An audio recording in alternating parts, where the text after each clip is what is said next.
Hello everyone, Carnasa here, and welcome back to another early RP-1 career. I'm not even sure if I can call them early RP-1 careers anymore, to be honest, because we're progressing a bit. We're in 1957, almost 1958 now, and yeah, I want to do some crude spaceflight. Crude as in crude oil, and crude as in there's going to be crew attached to it. But hello everyone and welcome to the stream. I'm just going to set up a little bit of background music whilst I am not in the game. And what we're going to do is we're going to turn over to Kerbal Space Program and have a look what we're going to be doing on the stream today. So I have set it up so I can see KSP. Yes, I don't know why, but today I feel like my streaming abilities, they've gone out the window. I can't remember anything that I'm going to be doing, but welcome everyone. Morning, Carnasa. It is very much afternoon here, but morning, it's afternoon. Yes, it's just turned 4 p.m. So it's reasonably early in the afternoon still, but happy Father's Day everyone as well, because yeah, I wasn't sure if I was going to be able to stream today due to the fact that it is Father's Day, but I've seen my dad this morning. We played a round of golf and then we had a meal together, which was rather nice, and we won the golf, which is also very, very nice. I'm not a massive golfer, but it was quite fun to get out and about. Anyway, what are we doing in this RP-1 career? So we have Dogecom number 2 that is currently being built up, and we also have the Margarine Orbiter that is also being built up. By the end of today's stream, I would really like to have someone make orbit around Earth. A crew member, yes, it would be nice to send someone up into the depths of space. Is that really the right way to say it? I'm not entirely sure, but yes, we want to send someone out to space and hopefully, if things go according to plan, return them as well. It would always be nice to return someone that we do send up to space. Anyway, so Dogecom is just a communications satellite that we are going to send up in preparation for setting up a communications network at some point soon. The Margarine Orbiter is our buttery goodness that we are going to be sending to the moon to hopefully orbit it for the second or third time, technically.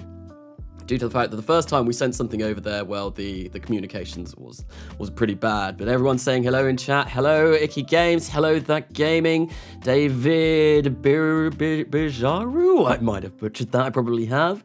Kevin Zhao. Nice glasses. Thank you. Thank you. They are my wife's. But I don't know why. I've been enjoying wearing them whilst I stream anyway. Hello, Nuke Guy. Hello, Bulldozer. Hello, everyone. So I think the first thing that we're going to do is we are going to roll these out. And, or we could, see, we've got basic capsules in 71 days, and yeah, I've got my crew training up for that already, I do believe. So yes, they're all being trained up. They won't finish until midway through 1958, so yeah, I think after this tech has been done, we'll look at making a crude launcher, which would be very, very fun. But yeah, until then, I think what we're going to do is we're going to focus on satellites, focus on the moon, that kind of thing. And I don't really want to get into the vehicle assembly building yet. I don't think there's anything that really requires my urgent attention. So I think, yeah, all we're going to do is just warp to complete and try and send Dogecom number 2 up to space. And I have to have a look and see the contract requirements, because I've definitely picked up the contract. I need to make sure that I'm sending this in the right trajectory, in the right orbit. So if we have a look, if I move that communications test satellite, I know I've completed all of this. So apogee between 4,712,000 meters and 8 million meters, okay, and perigee above 984,000 meters, inclination above 50 degrees. I think we are going to be absolutely fine doing that with Dogecom number 3. So let's get this rolled out to the launch pad, let's launch this up, and hopefully we can achieve that contract. And as soon as I've done that, or I might need to do one more, I believe I will have unlocked the requirements to do a communications network, which is going to be absolutely fabulous, because it would be really, really nice to be able to constantly communicate to my satellites, because that's something that I have been missing. And hi, Alisea, they're yours now. What is yours? I seem to be missing something. Please don't name this mission Soyuz 11, okay? I won't name this mission Soyuz 11. Guten Tag, hello, welcome, welcome. Okay, so let's just check our staging. That is fine. I do not want that fairing, the payload fairing, to go there. No, we'll place that there. That seems like a much more reasonable place to put our payload fairing. And we want this Yeah, that all looks good to me, and we are going to be using ascent guidance to do this, and I think our target perigee, if we set this for 160 kilometers, and our apogee, we'll set that to 1,000, because I do believe, if we look at here, that perigee needs to be 984,000, and this apogee that we have to begin with, that will become our perigee, so maybe we'll go for something like that. Maybe we'll go for 1,100 even.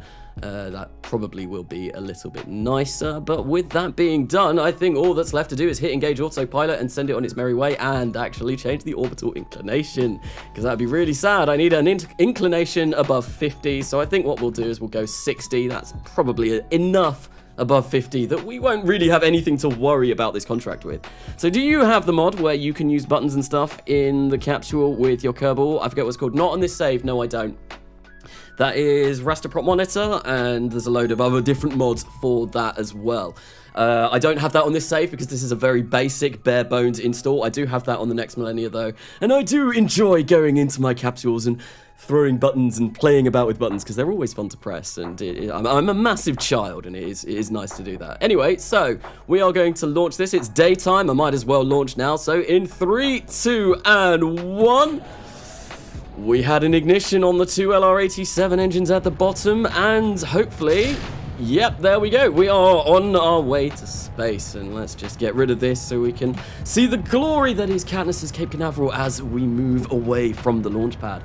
Alistair, the glasses Carnasa is wearing yours. Yes, they are, Nuke Guy. They are Alistair's glasses. I don't know why, but I do enjoy wearing them on these streams. It's my safety glasses. It's protection. We're doing rocket stuff here. If anything explodes, I need protective eyewear, so none of that shrapnel gets in my eyes. That's why I'm wearing them at the moment. So Carnasa, talking about your first Crude mission, Soyuz 11 could bring bad luck since the astronaut died from depressurization before re-entry. I'm probably superstitious. Was that the Soyuz that, yeah. Soyuz 11 was the one that ended in a disaster, so hopefully nothing like that does go on in this stream. I would like to bring my crew back alive. It's something that's always nice to achieve. Wait, where did the man bun go? I don't put it up every single time. Alistair hasn't put it up for me this time because, you know, I just decided that I wanted my hair, my luscious locks to flow down the side of my face, and that would be much better for today. It's not as hot today either. It's much cooler in the UK. We've had a lot of rain over the past week, so I feel like I don't need to put my hair up as much. It's not as warm in here. It's not sweltering and boiling, which is quite nice. Anyway, with enough of that, look at that. It's absolutely stunning. It just really looks nice. I need 16K textures though, because I feel like, Katniss, I don't know, if with 16K RSS textures, does it kind of match up to Earth a little bit better than it does at the moment? Because I feel like there's a section over there where it just cuts. It might be because I don't know the map well enough, but I'm not sure if that's causing that. Also, Carnasa, you using Lo-Fi Girl? No, I'm not at the moment. I need to have a look into that, because don't I need to download that? And at the moment, all I'm doing is just streaming a playlist on Spotify. That's what I'm doing for the background music. But I saw your message about that the other day, and I do want to look into that, because obviously using the same playlist over and over and over again is going to get very, very boring very quickly. And I don't want to be sick to death of the same tunes. Anyway, what we're going to do is we are going to physical time warp this a little bit, because, well, it's just going to be a long time, and hopefully we don't have any failures. So, Rule Britannia. Yes, UK Space Agency. We're not that in this series, no, but maybe in a future series. No massive hints there. Well, we might be playing the UK Space Agency at some point very soon, which will be very fun. Yeah, they're heart-shaped, but you can't see properly. I think there's a mod called Advanced IVA Movement or something. I deleted it, though. I've not actually heard of that mod. That will be a mod that I'd check out. So, we're on our way to space. The LR-91 did ignite, which is always a nice thing. So, Carnasa, what are the main plans for this stream? Main plans for this stream are mainly to get some crew up to orbit. I think that's what I really want to achieve. And another thing that I want to do is, I've not even thought about going interplanetary yet, and I feel like that is something that I should start thinking about. It's 1957, almost 1950. In fact, it might even be 1958 now. Where is Kerbal Alarm Clock?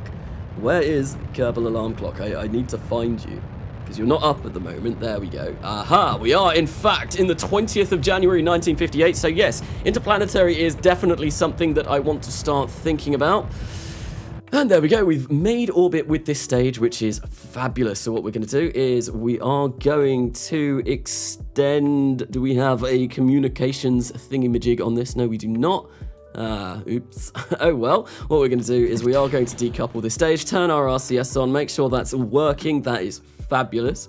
And we're just going to get around. Look how polluted low Earth orbit is already. The amount of satellites I've got up by the beginning of 1958 is quite frankly ludicrous. There's loads, and yes, Kessler syndrome, we don't worry about that here.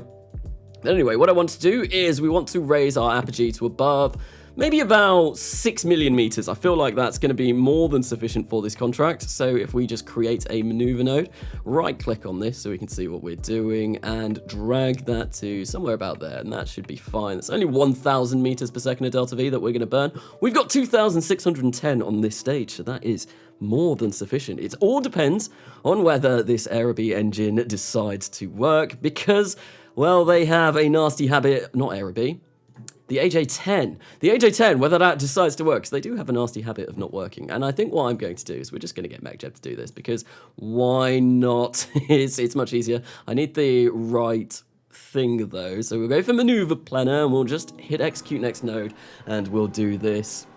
Also, so Carnasa. Yes, Britain never, ever shall be slaves. Yes, the national anthem, God Save the Queen. I think that is one of the lines from that. I don't know anywhere near enough of the national anthem than I should.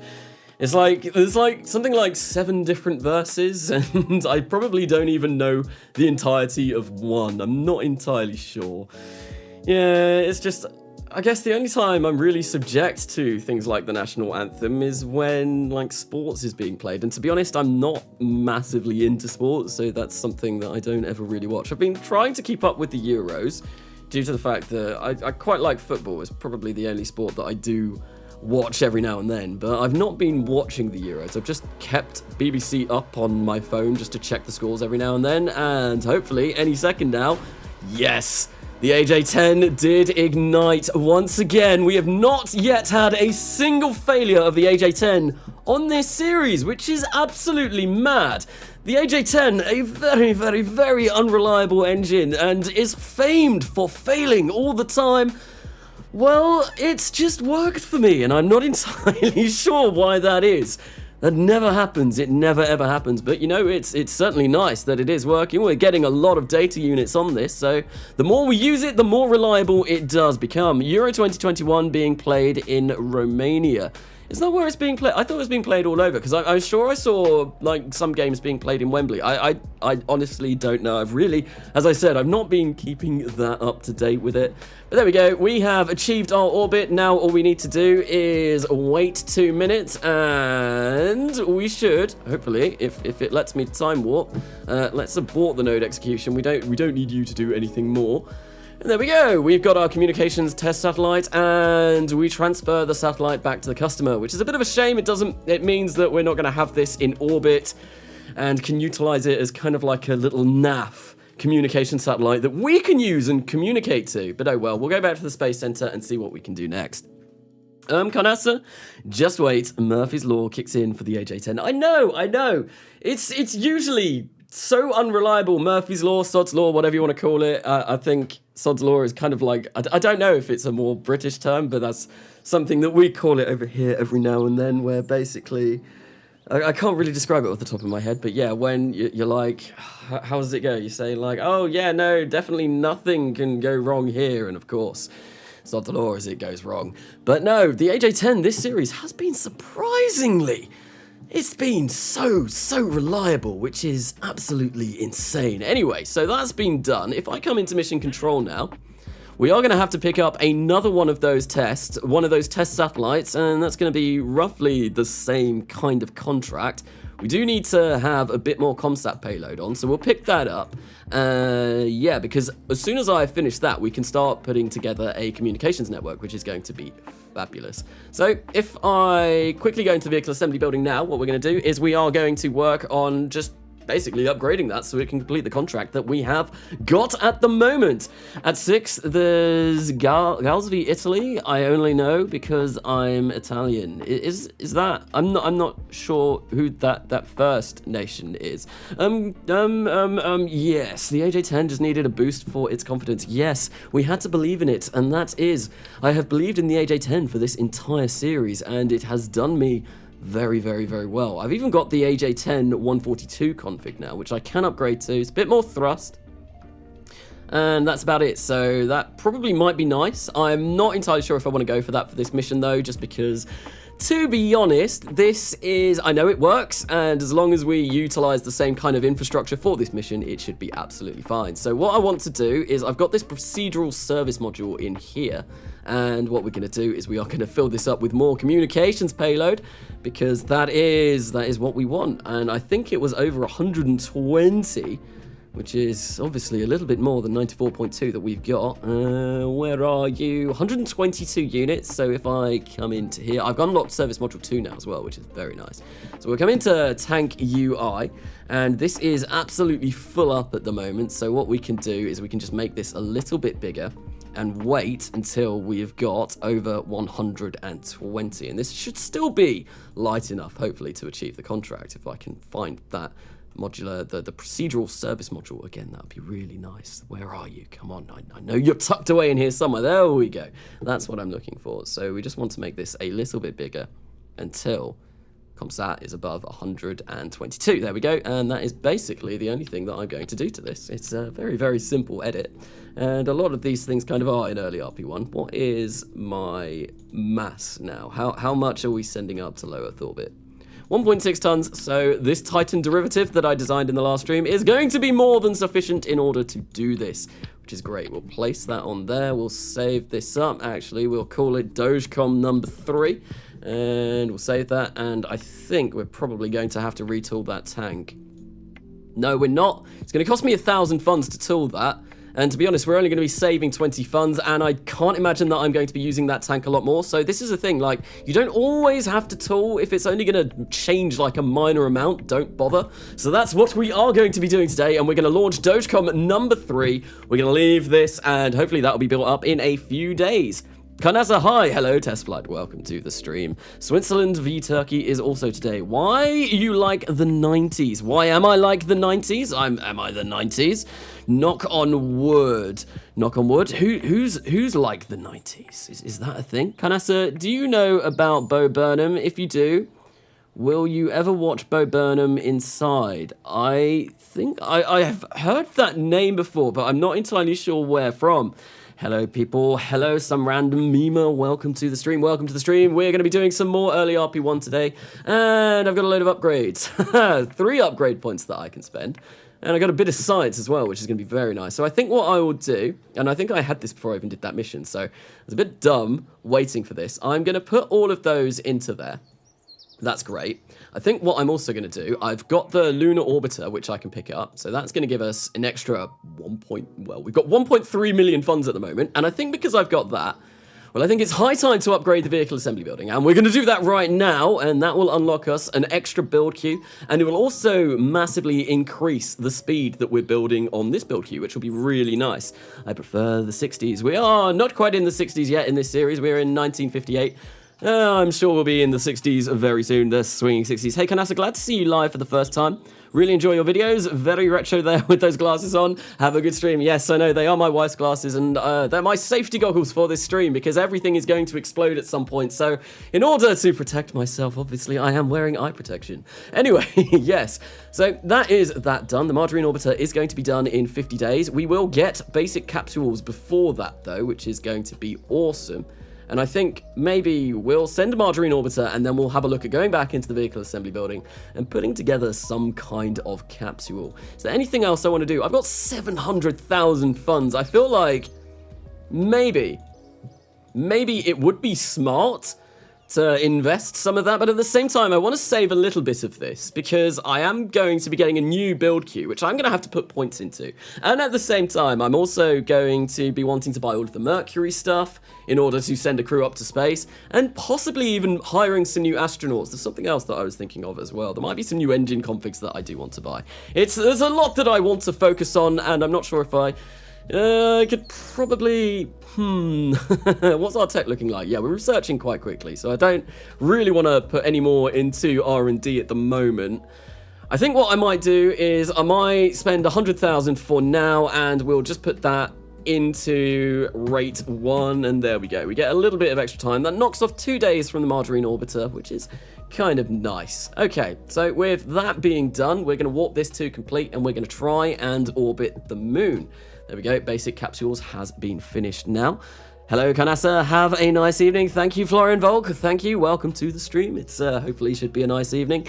It's, yeah, we're going to be playing a bit of RP-1 for probably about the next 4 hours or so, or however long 4 hours has been from the start of the stream. Yeah, that's kind of usually what I go for. And actually, one thing, I am going to edit this quickly, because I don't have a TV camera on this, and I do want one, because that will get me a lot more science around the moon. I haven't sent a TV camera over to the moon yet. It is biome specific when you're in space low, and it might even be biome specific when you're in space high. So in order to get all of that lovely, lovely science from the moon, well, we are going to want to sort this out. I'm gonna unextend this, so we'll retract the antenna. So we don't really need another mass spectrometer because we've already got one on there. I suppose we could keep the micrometeorite detector, and we can get rid of the thermometer and barometer as well. We don't need those. That's fine. We've got those already. So what I want to do is we're going to come in, configure experiment, and have a look at what we can place in here. So the early TV camera. So it is biome. It's not biome specific in space high, which is a little bit annoying, but oh well. We'll still get some more science from that.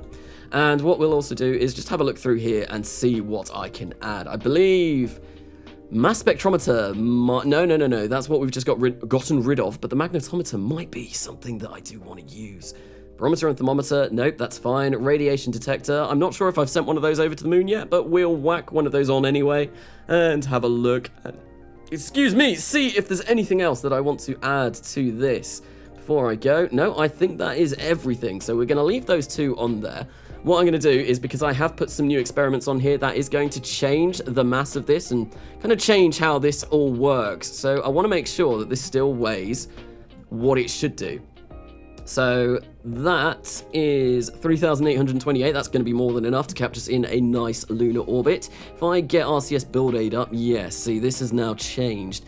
And the torque on this is a little bit higher than I would have liked, so we're going to grab this Communitron and move it around until I can find somewhere where we are not getting any torque whatsoever.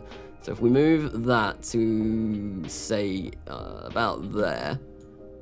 Yeah, there we go. 0 kilonewtons of torque. That's much better. That's much better. We're still under 2.5 tons, so I am safe in the knowledge that this will be able to make it up to orbit, which is great. It's always nice when we get up to orbit, well, as long as things don't fail on us, which they very well could do.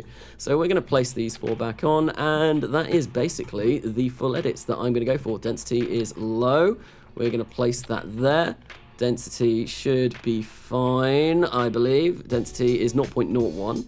And yeah, that's all looking good. We'll change this, sort our staging out whilst we're here, because that is probably the smart idea. That can just be yeeted up there. We don't want to bother with that. And I think I will decouple that when that decouples as well. And yeah, the Margarine Orbiter is looking like it is ready to be finished. So it's only going to take us another 5 days to build this up, which is great. In 1958, in the US, detonated a nuclear bomb in the Bikini Atoll. So I prefer the 50s. Boom, nukes. Where is Nuke Guy when you need him? Run Energia, you meant. Hey, does anyone know why ScanSat crashes my game every time I switch scenes? ScanSat is really, really, really laggy. I know ScanSat it's one of the mods that if you've not got a higher end system, it's recommended you don't go with because it causes just like painful delays. That might be why, but I'm not entirely sure. So we're going to get the Margarine Orbiter up, we're going to warp that to complete, and we're going to send this on our way to the moon. I think before I do that, though, I am going to duplicate that, just in case, you know, test flight. Test flight is a thing that we do have to be worrying about, so we do not want to, well, try and get this out to the moon and then be a bit upset when it doesn't all work. So yes, it is very, very, very likely to happen. I have a feeling this launch won't go well. Charlie Rastical, have faith. Have faith in the launch. It'll be fine. Everything will go according to plan and nothing will go wrong. We are in March, so it looks like we will be launching at nighttime, unfortunately. We'll recover the flight and proceed and get this sent on its way to the moon. So Carnasa, are you able to perform spacewalks in this series already? They are unfolding the new solar panels at the ISS right now. I am not able to perform spacewalks yet, unfortunately. I am quite a way off of being able to have any capsule that has EVA capabilities. I think the first one that you get will be Gemini or Voxod. I'm not entirely sure how you pronounce it. But yes, I'm a little bit off of that at the moment. I've not even got the Mercury capsule yet, so that's going to be the first thing that we do focus on. Right, so this is going to orbit the moon, so we'll set the moon as the target, get ascent guidance up, launch into the plane of the target. We're going to be launching in 21 hours and 58 minutes. We want to change that because that is ludicrous. And yeah, I think that is everything that we are going to go for. That looks all entirely good to me, I believe. Yep, that is all set up correctly. So we're just going to hit engage autopilot and wait for this to make its way to the moon. You're right, Carnasa. I must have faith. Yes, we must have faith in this rocket. It will hopefully get us to where we so desire. No test flight, nothing like that will go wrong with this rocket. We'll see. Hey Carnasa, how goes it? Hello, Full Spoofer. Welcome to the stream. It's been all right. We've had one launch so far in this stream already, which is probably a record by me. No faffing about this time, and it went completely well. We had a complete success, which is always very nice.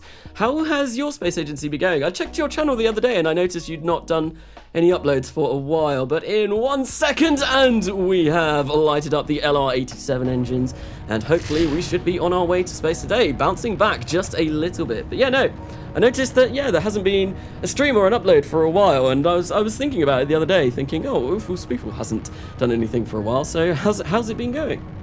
Buran, what? I made a Mars base. It went good. I do want to do a Mars base at some point in the next millennia. Definitely, that is on the to-do list for that series to do. And at the moment, I think after the episode that I released on Friday, the next things that I will be focusing on will definitely be Mars, the Mars space station. There was a resounding chorus of people saying, yes, Mars, let's do Mars.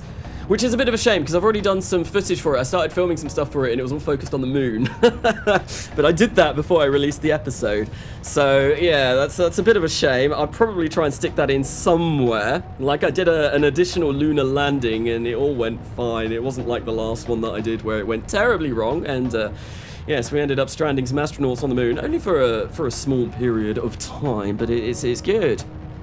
So, Carnasa, the best player, you know it, so excited. Thank you, Alex Dinette, thank you for those kind words. We are going to be launching, well, yeah, we're just going to the moon at the moment. So, Carnasa, I think the problem was that I didn't have an end goal. Fair enough. To be honest, out of my series that I'm doing so far, the next millennia, I think that kind of has an end goal. Maybe. Maybe. I'm not sure. It's like, Ceres Station is definitely something that I do want to do. We are going to physical time warp through this, because otherwise this is going to take forever. Yeah, no, Ceres Station is something that I do want to do. Maybe send a crew to Jupiter. That is something that I would also like to do. And apart from that, I don't know what else I want to do with that. Coming home, obviously, kind of the end goal for that series was going to be going back to the Kerbal system. Nice, we had an ignition on the LR-91. That's always nice. What's the failure rate on this? It's only 1.51% now. This is becoming very, very, very reliable, this engine, which is, of course, well, it's a bit of a dream when they start becoming only 1.5% chance of failure. Not had a failure yet on this stream. The Juno engine, though, well, that's going to change everything, because this has a failure rate of 14%. It's very, very, very failure prone.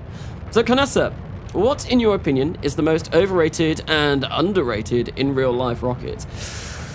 I don't really know. In my opinion, Overrated. That's kind of really hard to go without going down a massive rabbit hole. I'm not sure, like, SLS, yeah, it's going to be good, but I'm not sure how long that's going to be feasible for if Starship does what Starship is going to do. And like I said, I don't really want to go down this whole rabbit hole because I do want SLS to work as well. SLS is going to be very cool, and I'm looking forward to that being launched in, I think, is it November that we're potentially going to be seeing the launch of Artemis 1? I'm not entirely sure. But yeah, no, it's, I don't want to say that's overrated, because it's very like Marmite. You look on the internet and people are like, oh, Orange Rocket bad, Silver Rocket good, all that kind of stuff. But I do like it, and I want both of those to succeed. And it'll be very cool seeing both of those working in unison, especially if the Starship Lunar Lander all works and stuff like that. It'd be very, very, very nice. Underrated rocket? I don't know. I always say my favourite rocket is the Ares 1. I love the Ares 1. I just think it looks very, very, very cool. It's a massive death trap, sticking crew on top of a single RSRMV. It's probably not the smartest of ideas, but oh well. It was a very interesting design. I really liked that rocket. It's a shame that it only flew on like one test flight, but well, right, so what I'm doing now, we're just plotting out our maneuver to the moon, and I think we need to get a little bit more out of this. There we go, that's much better. Let's try and get this down to about 60,000 or so. We could always smack the moon, 140,000 maybe. 68,000, I feel like that is a decent altitude to get to the moon at. So, yeah, with that being done, we are going to decouple this stage. We're going to extend our antenna, because we would like to be able to communicate once we are at the moon. And we'll decouple this stage. There we go. That's looking very, very nice. We'll turn the RCS on, and we will execute the next node and get this on its way to the moon. Ares 1 was very safe. I thought in the test that they did, there was some like visible oscillation on the solid rocket booster up the kind of like rocket. I don't know. It was a cool design. I really, really liked it. It was very, very... very nice. Chad Starship versus Chad SLS. Indeed, yes, they are both Chad rockets. They are indeed. I do like both, and I do want both of them to succeed. And I'm very, like, the next few years in spaceflight in general, it's going to be very exciting. It is. It's going to be very, very, very exciting. I'm very looking forward to seeing what happens over the next few years, and even the next few months, really. Because, well, we're not going to go. Oh, no, we were just kind of plotting out our maneuver node. Because, yeah, obviously... Starship going orbital will hopefully be quite soon. Why is that still burning? I don't have I don't have any control, so I'm gonna have to hope that this actually fires. It did! Fantastic! A 13% failure rate on this, almost 14% failure rate. I've fired this up now. This is the 5th time that I've fired this engine up, and I've not had a single failure, so luck is on my side at the moment. Hi Carnasa, hello SN15 Raptors, welcome to the stream. Funny talking just about Starship, and obviously now the SN15 Raptors, the ones that did survive, are here. Artemis will probably not go down because of the 2020 election. Biden will do what Trump did to Obama's moon program and what Obama did to Bush's program. It's always a shame when politics gets in the way of stuff like that. That's why, like, obviously SpaceX at the moment, they've not got free reign, but they've got a goal and they can kind of stick to it because they don't have to worry about politics. I don't really know anything about US politics, if I'm going to be completely honest, so I don't really feel like I have any kind of say in it. I've got no idea what I'm talking about, so I can't say anything. To be honest, I don't even know an awful lot about UK politics. No, I do try and follow it a little bit, but politics is something that has never really interested me all that much. Titan Nice. Hello, Titan. Welcome. We're on our way to the moon. We are indeed, and everything has been going well. So yeah, no, I don't like politics. I just like sitting at home playing with Legos and playing Kerbal Space Program. Like, this is, I don't even know if you can see it, but I bought this. We got this from Tesco yesterday, and I was making it this morning. It's Anakin Skywalker's Jedi Starfighter from Episode 3, and it was one that I'd wanted for a while, and it's very cool, and I spent probably only about, like, an hour this morning making it. It's not as impressive as the ginormous Saturn V behind me, which obviously is a very, very nice, very nice piece of Lego. So I doubt Biden will cancel Artemis given how far along it is. Hopefully that would be nice. Like I said, US politics really don't know an awful lot about. Insert cool going to the moon music. Yes. Is this cool going to the moon music? It's just the standard lo-fi playlist that I put on the back of my streams these days. It's nice and chilled, and it means it's not like fast, because I feel like if I put some sort of fast music on, I speak fast enough as it is, but it would kind of like inspire me. It's probably not even the right word. It'd kind of make me feel like I need to speak to match the music. We need Lego Vostok. We do. They're trying. Oh, no. I'm not sure if it's Vostok. There is on the LEGO website, I think currently kind of like a poll to introduce Soyuz, maybe? Someone posted it on the Discord the other day, on my Discord. I can't remember, I think it was Soyuz. But that would be really, really, really cool. I'm not sure, I suppose LEGO would go for something like that. It would be really nice. And the model that was kind of like advertised that they showed was like the concept idea. It looked really awesome. It was really awesome. My computer won't be fixed until the end of the month. That is sad. Big F's in chat for Titan. Titan's computer has failed. Obviously, Huygens has, it's had a bit of a bad time, so... Yes, no, that is unfortunate though, Titan. Right, so we are going to, we've performed the burn. It all worked. It worked exactly as it should have done, and now I need to wait until we are in communications range. There we go, we've got communications. We're going to kill the rotation, and we are going to just use the RCS on this to change our orbit to somewhere where we're not going to be smacking straight into the surface of the moon. What we'll do is we'll add a maneuver over here and drag this down, try and burn up all of the delta V that we have available. And if we get that down to about 710, we don't quite have that much, we can go for about that, and there we go, that's fine, and that'll get us to the lunar orbit. Barnick Quill, thank you for the $5 donation. Sup? Hello, how are you doing? Thank you for the donation. How are things going, F? Rip Titan PC, indeed. It's very, very, very sad news. Right, so we are on our way to the moon. I've got my maneuver node plotted. We've got 680 meters per second. That's more than I thought we had. Let's try and get this. Let's try and just burn this until we've run out of fuel. There we go. That should be fine. 689. Yeah, that's a pretty nice low orbit. So, Pinto Chat, thank you for the $21 donation. Thank you very, very, very much indeed. Wow, Pogs in chat for Pinto Chat. That's very, very nice of you. I do appreciate all of the donations. Thank you very, very much.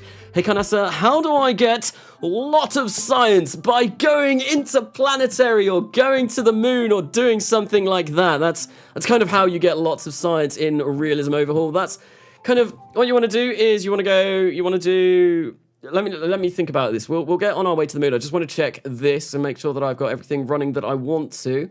To be honest, that is all okay. I don't really want to be running that on the way to the moon. But yeah, lots of science. What you want to do is you want to get to orbit. Then you want to do orbital returns because they get you a lot of science, and that will give you more than enough science to get over to the moon quite comfortably and get a lunar orbit. Then you can farm science from the moon with lunar orbiters, which is what we are going to be doing right now. And then as soon as you have done that, yeah, interplanetary. And interplanetary will give you a lot of science. So much science you won't know what to do with it, which is why I am currently researching interplanetary tech. So we can go all the way interplanetary, which would be very nice. Right, so yeah, it says it's only got 1 day of battery, but as soon as I time warp, the avionics will turn off and we can see that we've got quite a bit of battery life. So we're going to time warp this all the way out to the moon. And I think what we will do is once we get a little bit closer, we are going to tell this to execute the node. We are going to be on the dark side of the moon, unfortunately, when this burns. So if the engine fails, this may be a bit of a failure of a mission. Well, we've got a 13% chance of failure here. That is, or 14 even, that is a bit higher than I would like, but we'll see how it goes. Anyway, we're going to execute the next node, get this all done out of the way. Shiver me timbers, I'm back. Welcome back, Sally P and Nicole Webster. Hello, welcome. I thought it was you. Carnasa, Pinochet in real life was a brutal South America dictator, American puppet. Oh, okay, so we are being funded by a dictator. Always nice, I guess, maybe. I don't know. Anyway, so we are going to execute this next node anyway. Nice, believe. We do have to believe in this engine because, well, if it doesn't work, we are going to be in a bit of trouble because we're going to shoot past our burn point. Where is the moon? Moon? Ah, there it is. Suddenly, the moon appeared. That was very sudden. It's always tricky trying to find the moon. I do have a big issue of losing the moons. I lost a whole load of Jupiter's moons at one point in Kerbal Gets Real. That was a thing that happened. Right, so come on. Come on. You can do it. You can do it. You can do it. It did it! It ignited! Yes, we're gonna get another lunar orbit today. What is going on with TestLight today? I have been so fortunate. I can't believe that worked. But yes, we are going to make ourselves a nice lunar orbit yet again. There we go. We've achieved orbit. And now that we've done that, well, what we can do is we can try and flip this craft in an orientation. If we abort the node execution, we can flip this in an orientation where it's basically going to be getting as much solar power as possible. So I think what I will do is if I flip it normal, that might work. Okay. It's having a little bit of trouble doing anything at the moment. Wait, let's remove all the nodes. Why can't you turn? What is going on here? Prograde, retrograde. It's not enjoying this, if I'm going to be honest. But, well, I suppose what we'll do is we'll time warp ahead a little bit. Ah, perpetual charge. Oh, that's always nice. Perpetual charge in the situation that we are now. That's good. So what we're going to do is we're going to wait until we see Earth, until we get Earthrise, and as soon as we've done that, which hopefully the Earth should be visible soon. Earth, oh, Earth is right there. I completely missed that. So we're going to turn on all of the scientific experiments that we've got, the cosmic ray science. It's going to take 90 days, and yeah, no, we won't run that. What we will do is we will run the magnetic scan. How long? That's going to take 30 days, and kill our charge very quickly. Maybe we should set this up so that we're getting a bit more electric charge. Come on, right. So what I'm going to do is I'm going to kill rotation, and we're going to try and move this somewhere. Oh, I'm going completely the wrong way. Oops. We want this to kind of be facing, say, this way. Come on, let's get all of that solar power, and we'll kill rotation there. There we go. That looks like it's getting a lot of solar power from the moon, which is going to be fabulous. And I reckon if we now time warp, no, we're still not getting perpetual electric charge, although it's going up. Oh, there we go, perpetual. That's fine. But we want to do visible imaging, and that is going to kill our electric charge, but oh well. It means we will be able to get some science from the moon, and I think maybe I will turn on the magnetic scan as well. It's going to take 4 days and 18 hours for us to completely deplete through that, but that's not too bad. Hopefully we have completed that lunar orbiter contract. We need to transmit science, so I think what we'll do is we'll just wait a little bit of time whilst this gathers that TV camera science, and then hopefully that should complete the contract for us. Maybe. It should do. Collect science from around the moon and transmit it to KSC. All right, we've collected science. Why are we not getting? We've finished this visible imaging. Interesting. Why are you not? Why are you not giving me any more science? Why are you not transmitting science?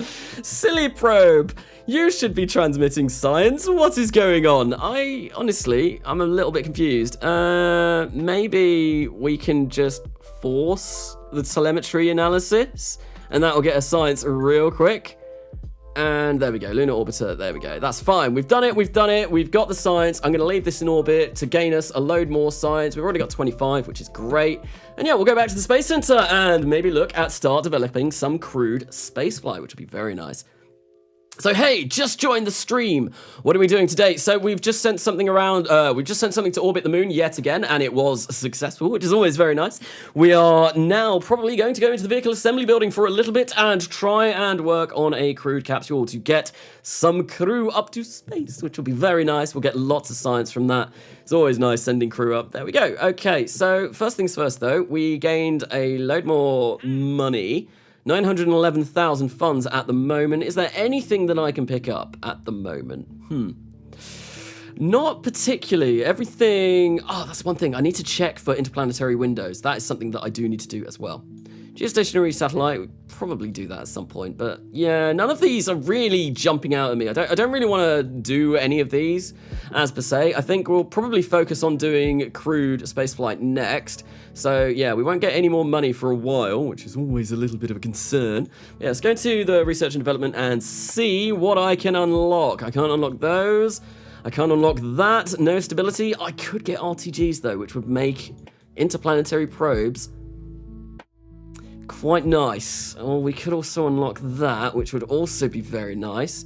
I think I'm going to go for the RTGs first because they're expensive, but sending probes for long distances, they just generate more than enough power. So I feel like we're going to go for that. And then once we send crew up, we should get more than enough science to maybe unlock 1961 orbital rocketry or some of these other tech nodes. We'll see. The science is obviously going to be useful because we get new experiments. So yeah, we'll get first RTGs for now. And I'm kind of ignoring solar at the moment just because solar it's not the best early game. And I kind of just want to unlock solar in one big go up to maybe about here. Or there, yeah, kind of around here, and that's probably when I'll start unlocking that. It's not great early game. So Carnasa, I'm excited to see Beyond Home start up again. Yes, I still need to get back into that save and I need to have a look into it. Obviously, at the moment, I've been mainly focusing on Kerbal Gets Real. I wasn't even sure if I was going to be able to get an episode out this week because I was at Thorpe Park on Monday and Tuesday, so when I do the bulk of my recording. So, Synthetical Mix, thank you for the £5 donation. Hello, Carnasa. I just joined and this looks like a good stream. Thank you. So yes, no, what we're going to be doing now is we're going to be building a crew capsule. I'm just going to throw like a Mercury together. It'll probably be fine. Maybe have a look and see if one of the launch vehicles that I've already got developed are going to be able to get this up to low Earth orbit, or if I'm going to have to do something a little bit different. But yeah, no, coming home, I was kind of focusing on Kerbal Gets Real this week.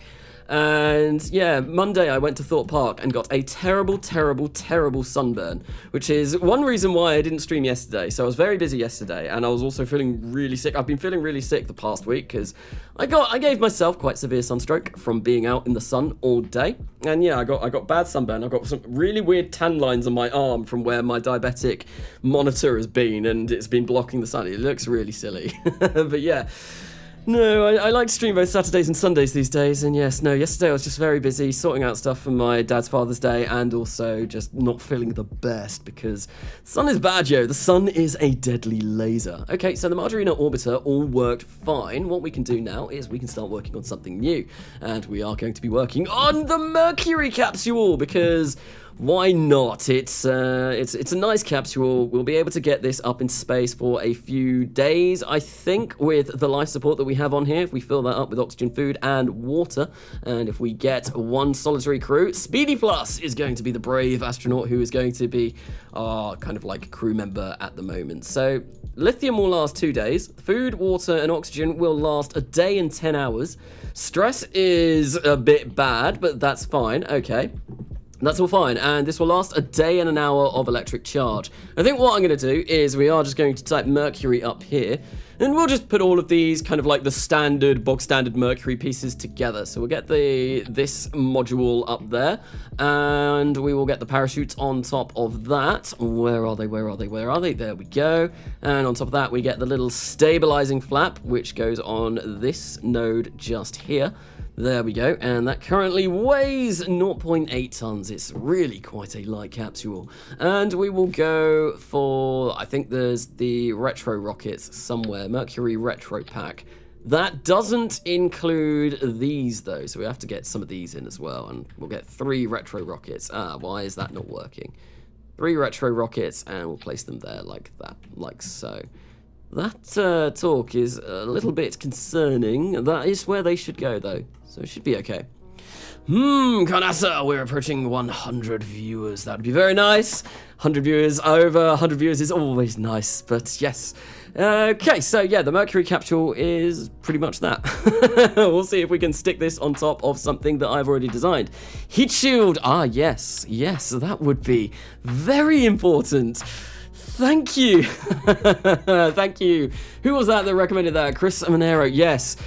Well, we could have suffered a little bit of burning up in low Earth atmosphere. You know, it's fine, it's fine. Heat shield, crucially important. That adds a bit of mass to our rocket, but not an awful lot. Okay, so that is basically the capsule done. And that will last us quite a while. Yeah, we'll get over a day of use of this, which is going to be very nice. If we just get the Mercury Atlas adapter, whack that there, then we've got a decoupler for this as well. And then I suppose, finally, cool. How much does that? That gives it like an extra 0.3 of a ton. This thing is heavy. This thing is really heavy.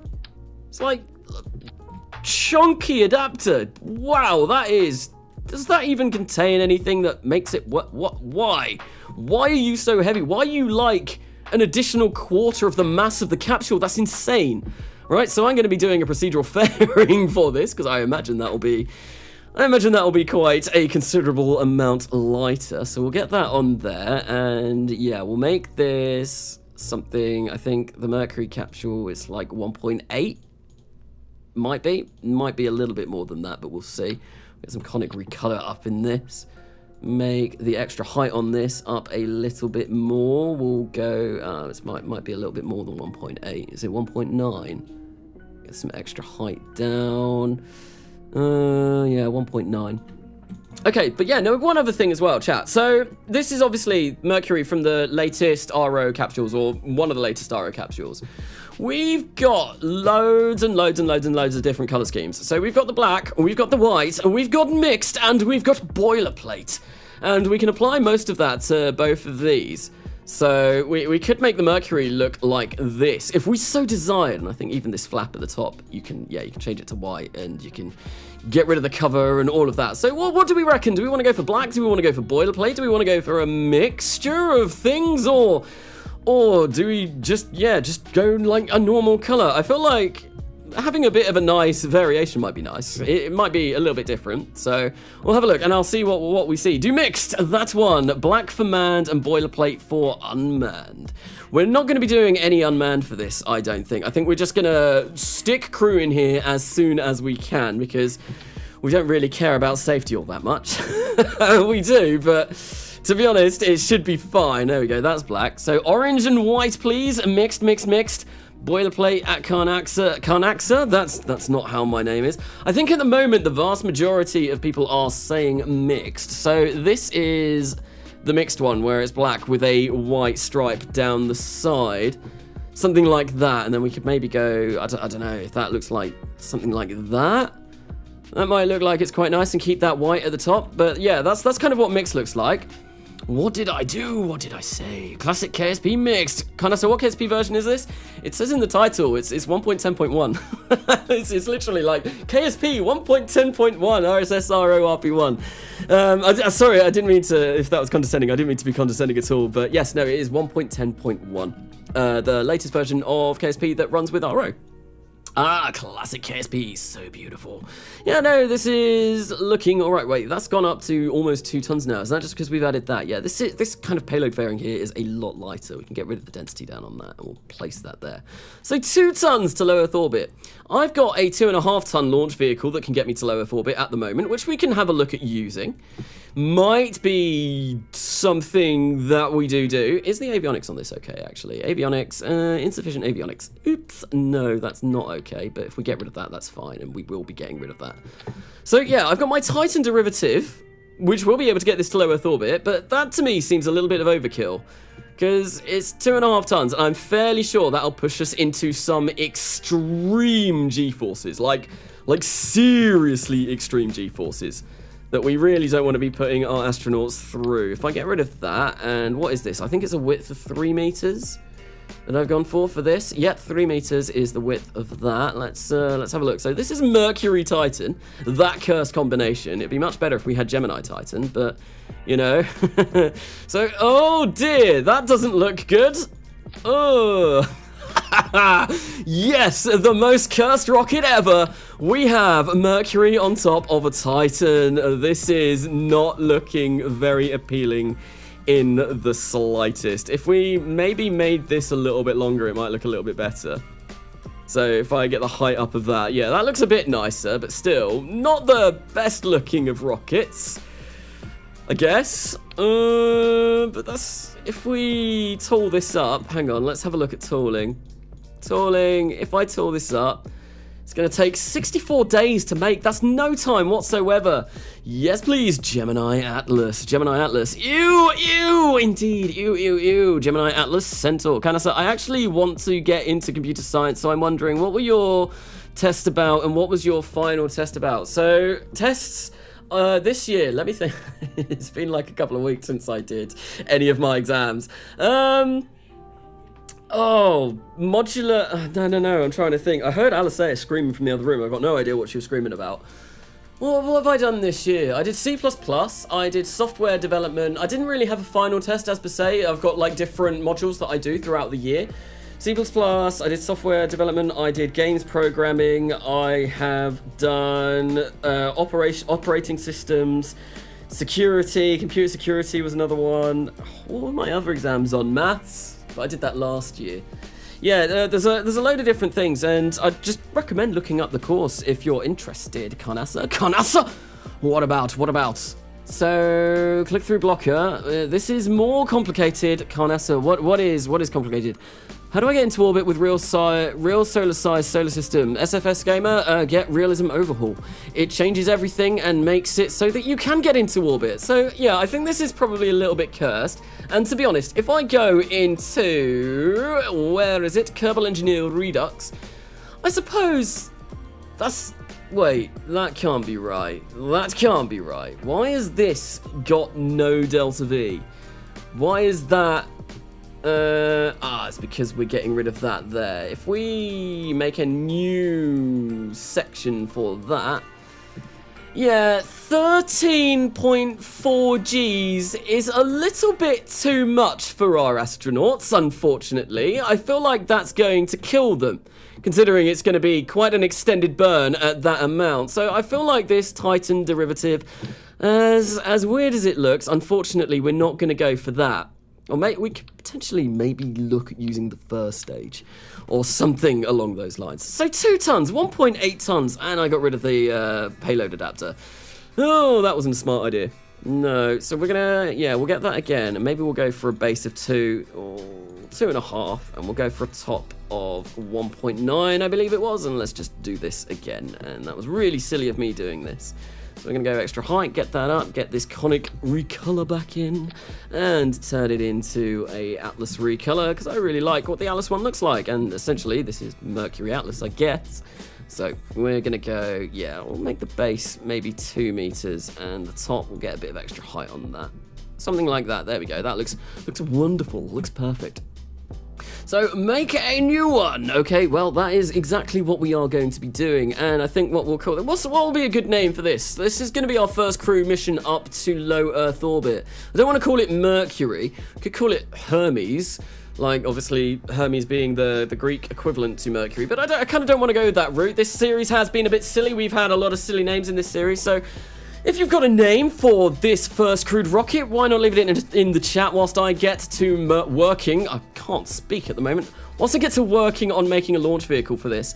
So we need about 2.021 tons up to low Earth orbit.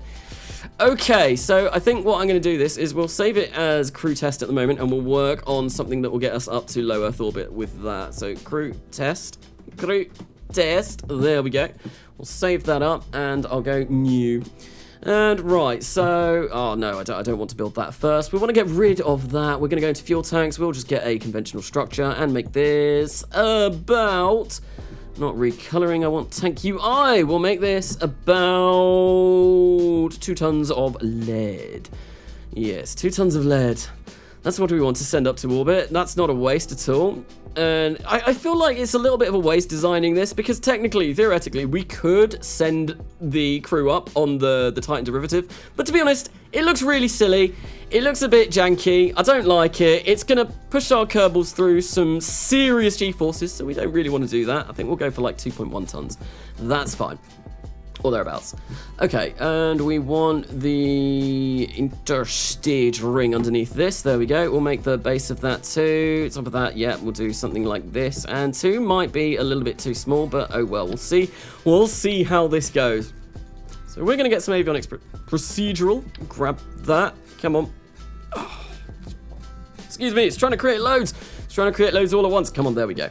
Much better. Or Carnasa's Jank Rocket. Wait, what? Is that the name? A name suggestion? Or Carnasa's Jank Rocket? Carnasa the doo-doo poo-poo. Yeah, we could go with that. I'm back. Welcome back, Katniss. Call it Volcano. So I almost went for the, I don't know why, but the Mars space station that I am designing in the next millennia, I almost called that Vulcan Station. I've got no idea why, because Vulcan's nothing to do with Mars. Just thought it sounded really cool, and it was, yeah, kind of something that I wanted to go along. I don't think well, it's going to be called Ellis Station now, but it was just a kind of idea that I was playing around with. Right, so we're going to make that 2 meters and length very, very short. And I think what we'll do is we'll get this mount, the one that I am really liking at the moment, which is this one. I love this mount at the moment, it just looks very nice. And what we'll do is I'm going to play around with using the Juno engine, because we're using the Juno engine as is already. So it might be nice to get a little bit more use out of it. It's got 3 ignitions, but it has a very, very, very high rate of failure. 12.78%, which is obviously, yeah, that's a very, very high rate of failure. So with that being done, I don't think we can upgrade that. We'll have a look, fill this up with hydrazine and NTO. That gives us 471 seconds of burn. This can go for 450, so we need to make this just a tad smaller.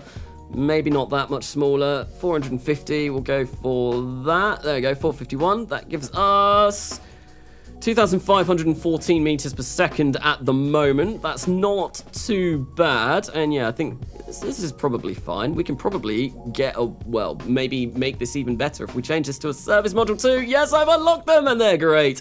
They are so much better than the service module 1s. And when you get even better ones, it's going to become even better, which is always going to be really nice. So this is going to be near Earth, and this currently weighs 7 tons. So if we get that up to maybe like 7.1, that should be fine, because we will also have the avionics from the Mercury capsule on top that will add to this. So that's going to be something that we will have on there as well, which will be very nice. So we're going to toggle the flap visibility. I don't think I'm going to need any RCS or anything like that on here. It might be a little bit safer to put something on, but to be honest, this uses hydrazine. It'd be really nice to unlock stability before I get anything like that. Oh well, right, so yeah, now we've got that stage. That'll be kind of like our upper stage. What I might see is have a look at some of the Atlas engines and see what we can get with those. So if we make this like so, and we get ourselves a integral one of these, make this 2 meters in diameter, get rid of that. Oops, place some more avionics on there. Also, what's our battery life looking like at the moment? 6 days, that's loads. We can get rid of that. Okay, electric charge, we're going to go into tank UI, probably take this down from 67,000, which is a huge amount, and I think we'll go for like 500. That's a much better amount of electric charge to go for. Did that even apply? Yeah, I think it did. That's still 1 day. Maybe if we take that off. 58 minutes, that's still more than we're going to need, but that's fine. That's absolutely fine. That's fine. And Danny, we don't need to worry about that. Anyways, put a little mercury in your food. You may be a little sleepy at Carnasa. Always put a little bit of mercury. Isn't mercury a heavy metal that is highly poisonous for humans? I'm not sure if that's a very good piece of advice there. What? That might not be very good. Also, may not wake up. Carnasa, Mercius. I'm not sure if I'm pronouncing that. Mercius, have mercy. I don't know. Well, I'm going to probably look through chat after I have built this, and I'm trying to look through chat whilst I'm doing this as well. And yeah, I'll have a look and see what the suggestions have been at the end, and we'll see what we go with at the very end of this. So we're going to make this rather big. And yeah, I think I mentioned I do want to have a look at the Atlas variants. So if we go for an LR105 at the bottom of this long tube and upgrade this to a configuration that is going to be nice, we're going to purchase this because why not? It's got better specific impulse, 4 more in vacuum, and it's also got a high rated burn time, and it also has more thrust, which is, well, all three of those are definite wins for me. So we're going to put that, we're going to fill that up with Keralox, and that's already giving us quite a nice amount, and we can really stretch this out and make this burn for a little bit longer. So we could go for around 13.5, I think. There we go. 13.8. Go for there. 350 seconds of burn time. That's great. And yep, that is the right tank that we've got. I probably will add a boat tail to this eventually. And we'll add some boosters on the side. And that should give us more than enough Delta V to get us up to orbit, which will be fantastic. Carnasa, how long does it take to start KSP on your PC? For this save that I'm running at the moment, about 5 minutes. It's really quick because it's a very bare bones install, which is really nice. That's kind of like why I put this save all together. If I start up the next millennia, that can take anywhere between 15 minutes and half an hour, because that has 118,000 module manager patches. It is, yeah, it's a very, very, very big, beefy install, and it's rather annoying trying to get that install up.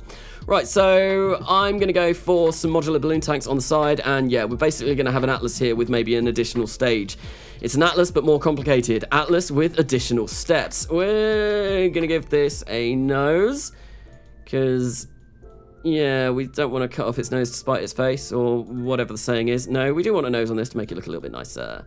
Maybe not one of those ginormous noses. We'll make these 2 meters in diameter as well, because I feel like 2 meters is a... It's something that I've already tooled up. I'm not sure if I've tooled up 2 meter balloon tanks though. So this might be very, very costly. But we'll see how it goes. That's crazy. No Titan. It's been a long time since the first outsourcing contract at Carnasa. Yes, it has. I did some more outsourcing contracts for, well, I started advertising a new outsourcing contract for the next millennia, and I posted about it quite a few times on Discord. I pinged everyone like 3 times for it, and no one submitted anything. So after that, I kind of decided, okay, we won't do any more of those for a while. So that's why there hasn't been anything recently. If people start showing interest in doing that again, though, I will set something up for that again, because it would be nice maybe to do something to do with the lunar base in the next millennia or some other stuff. But yeah, there wasn't really much interest when I did it. I pressed the wrong thing. There wasn't much interest, so I kind of stopped doing that. Right, so Keralox, that's what we're going to fill up in here. That's going to give us a thrust to weight ratio. It's 94 seconds at the moment, which is not too bad. We get 9,850 meters per second of Delta V, which is fabulous. And yeah, that'll go off, and that'll go for another so-and-so amount of time. I suppose we could maybe make these a little bit longer even. This could probably, this design may be able to get quite a lot up into orbit if we're lucky. Maybe. We'll see what this does. Let's see what this finishes on, and I think I'm going to put some boat tails and stuff like that on the bottom of this. Okay, so that's 121. We've got 150 tons. I've actually got the 350-ton launch pad as well, so I could build something ridiculously big if I really wanted to. Yeah, I think all like, that's 116 seconds. What can these burn for? 150 seconds. So I can make these even longer and get really stretch these out, get as much out of this as I possibly can. To be honest, this section here is probably going to be enough. But, you know, it's always nice having an additional step. Yeah, that's like 10,000 meters per second of Delta V already. But we do have to change the avionics on this to be about 128 tons. Yeah, we'll raise that up now, because that's probably the smart idea. Let's get that up to 130 or thereabouts and see what we're looking at. Carnasa, it's pronounced Merciaeus. Yes, what's poppin'? Hello, Mr. Press. Welcome to the stream. Welcome to me putting together some kind of launch vehicle at the moment for our first ever Crude mission. It's looking a bit nicer than some of the other stuff that I've done in this save, but at the same time, like, the Titan was definitely my favorite vehicle that I've put together so far, but that's because I basically straight up copied the Titan, the Titan rocket, which it looked very nice. It looked very nice. Right, so yeah, that is, that's gonna be good to get us up, more than good to get us up to low Earth orbit. And yeah, 128 tons. I could make this even bigger, but to be honest, I'm not sure. I kind of like that these are all a similar length. We're going to go and give these boat tails now as well, because we want the boat tail. Not quite that tight. I think there's a better one for these. There we go. We'll go for that. And what I think I did this in Kerbal Gets Real. We can basically tuck those away. And then, yeah, we don't even have, we can't see anything but engine, which I suppose is, I quite like how that looks. Yeah, that kind of looks all right to me, I guess. And why did that flag not go away? Okay, so 100, that's like loads more delta V. We don't need anywhere near that much delta V. And in order to just see, because I'm curious, are we going to be able to get this up? Yeah, no, we can't. Or can we? That's... How much? What? Let's change this around. Okay, so these need to go here. I just want to see if this will make it up to orbit. We could just go for like a kind of atlasy design. This will get the capsule up to orbit, and what will the G-forces be on it? And then I suppose at a future date, we can always add this section, and that might be something if we send heavier missions up, we might go for something like that. But this will be more than sufficient, which I suppose is kind of really nice. So yeah, I think we'll basically do a really naff looking atlas. That's what this is. It's the naffless. The naffless launch vehicle or something along those lines. Kermes, Kerbal plus Hermes. Mercius like as in me. Doge Curry. I think you should make a heavy lifter that can carry about 1,000 or 900 to low Earth orbit. I have done that before. If you haven't seen, there's a video on my channel landing a Falcon 9 on the moon, and that was a launcher that I think could launch way more than a kiloton. It was a big beefy launcher, very big launcher, because obviously sending the Falcon 9 to the moon, it was quite a heavy payload. I've also sent a Saturn V to orbit on a live stream before, when I was doing the live streams to try and send Saturn to Saturn before the destroyer beat me to it, and I decided, well, I've been beaten now. I don't want to carry on with that. I don't want to do that anymore. I'm like a kid with all of my toys. They've been thrown out of the pram. I'm done. I'm not doing it. Fine. Okay, so, yep. There we go. Density is going to be decreased on that, and we can probably, I don't know if I want to move these down and maybe move them in a little bit more. So I don't really like how this looks. I think this looks a little bit ugh. Yeah, that's the technical terminology for this. It just looks ugh. It doesn't look anything particularly interesting. It just looks a bit naff. It's not a very nice design. It would be nicer maybe if I had a little bit more like diameter in this, but that's not really gonna work out well unless I get rid of the utilization on this a bit more. Which is something that I can do, I guess, but this is probably better. How much is this going to cost to tool? A lot. Okay, I've not tooled 2 meter parts. What about 2.5 meter parts? Yeah, I've done 2.5. Right, so we're going to go for 2.5. There we go. That's already looking better. Yeah, because 2 meter parts. So tooling diameters is a lot better than tooling lengths. And I've already tooled the 2.5, so that's why we're going to go for this, and it might look a little bit nicer. Might being the optimal word. It's an I not L. Carnasa, Mercius. Big launches equal 4 frames per second in RO, need like 100 edges. Yes, I was trying to put together as well a video for 5K. I was trying to send 5,000 people to the moon, and in order to do that, I needed something that looks a lot nicer already. I was trying to, the 5,000 people to the moon lander weighed about 1,500 tons, I believe, or that's what I got it to.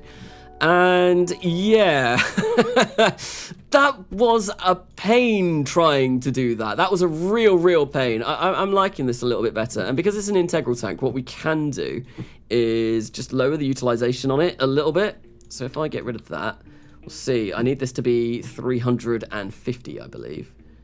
So we go down to about there, 352. That's fine. That'll be more than fine. And we can get that on there. I'm reusing this diameter because I want the tooling to be cheaper. What's the tooling going to be like for this? 35,000 funds. Not really sure if I'm going to go for a balloon tank here, if I'm going to be honest. And look at that.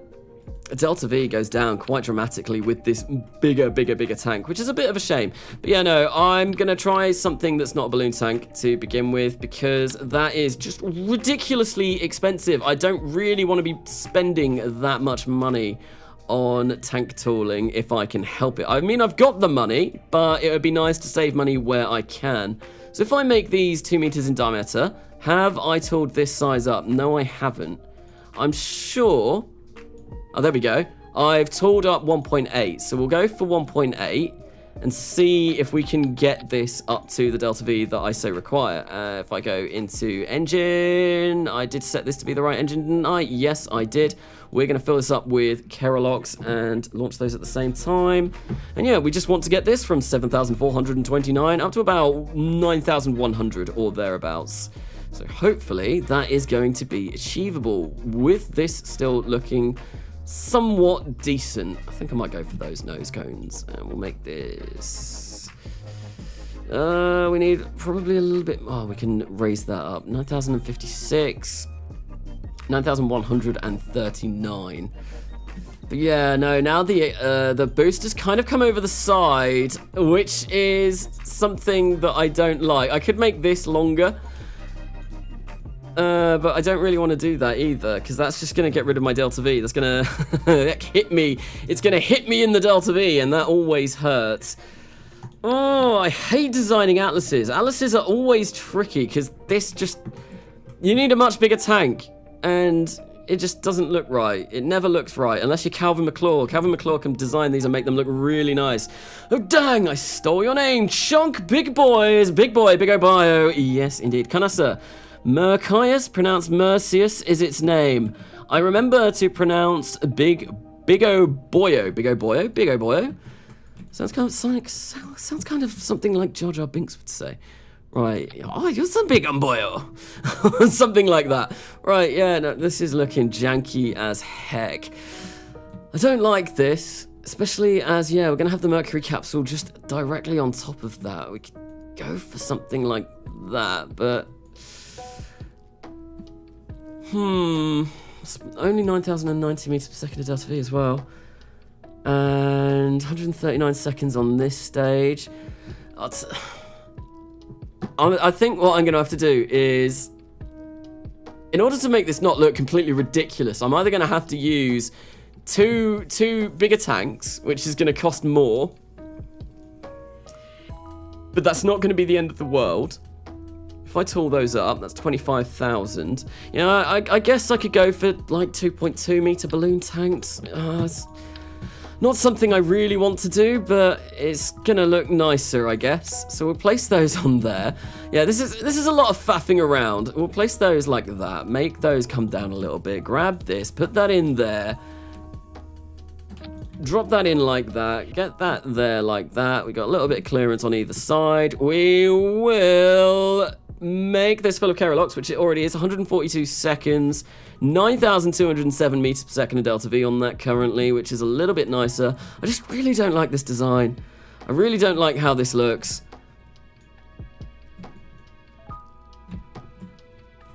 I don't like boosters. I never use boosters. It's like so anti-KSP, but I never, ever use boosters. I think what I might do as well is we'll come into here, grab our sub-assemblies, put this as a sub-assembly. This will be the Fathless, which is the Fatless, Fatless additional stage, which I might come back to. So Fathless additional. Yes, great. I think I'm gonna leave the stream. Have a good day, Carnasa. Thank you for stopping by, Nicole Webster.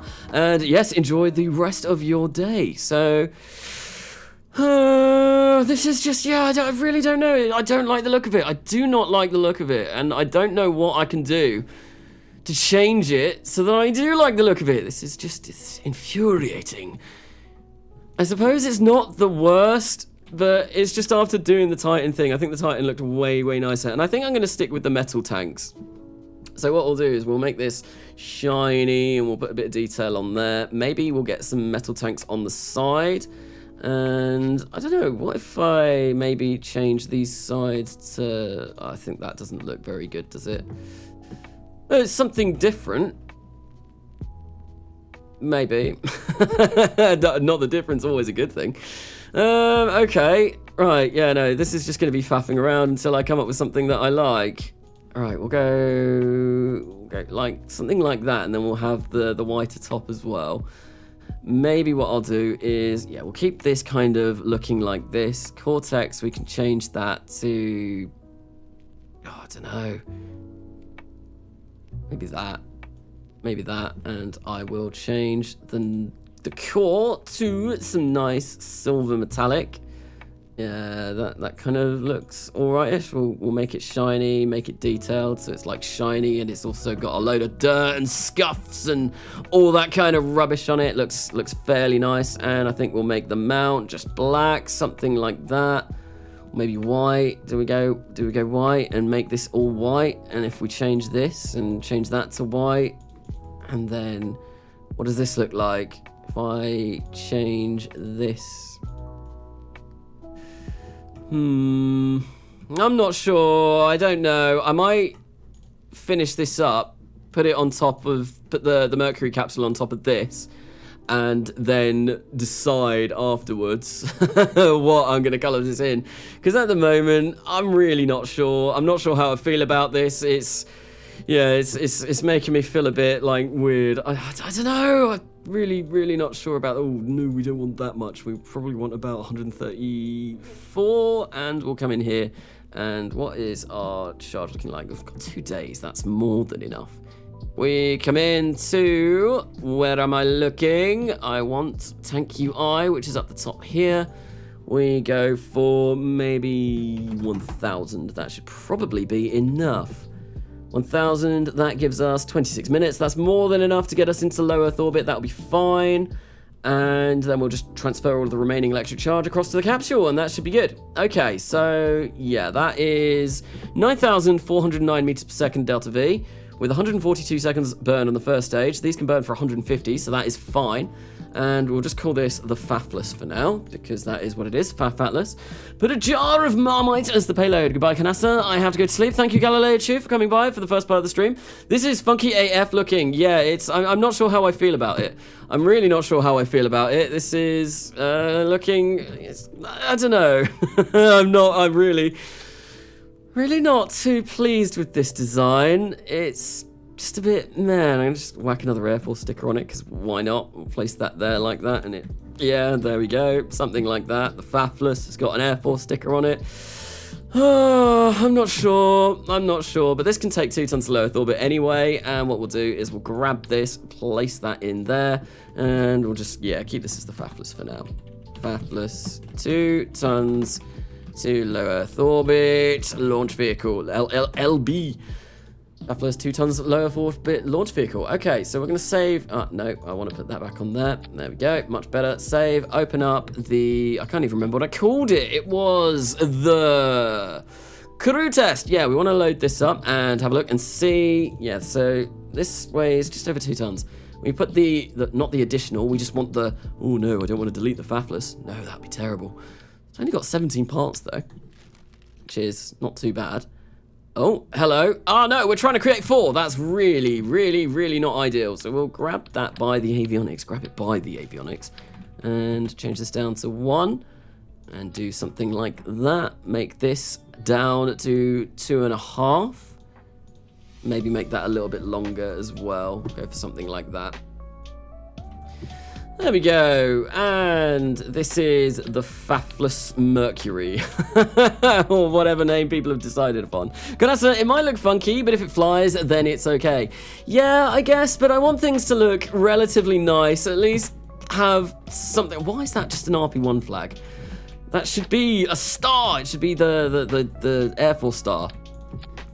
There we go. Yeah, no, I think I want things to look relatively nice for this. So, to be honest, I'm not too bothered by this.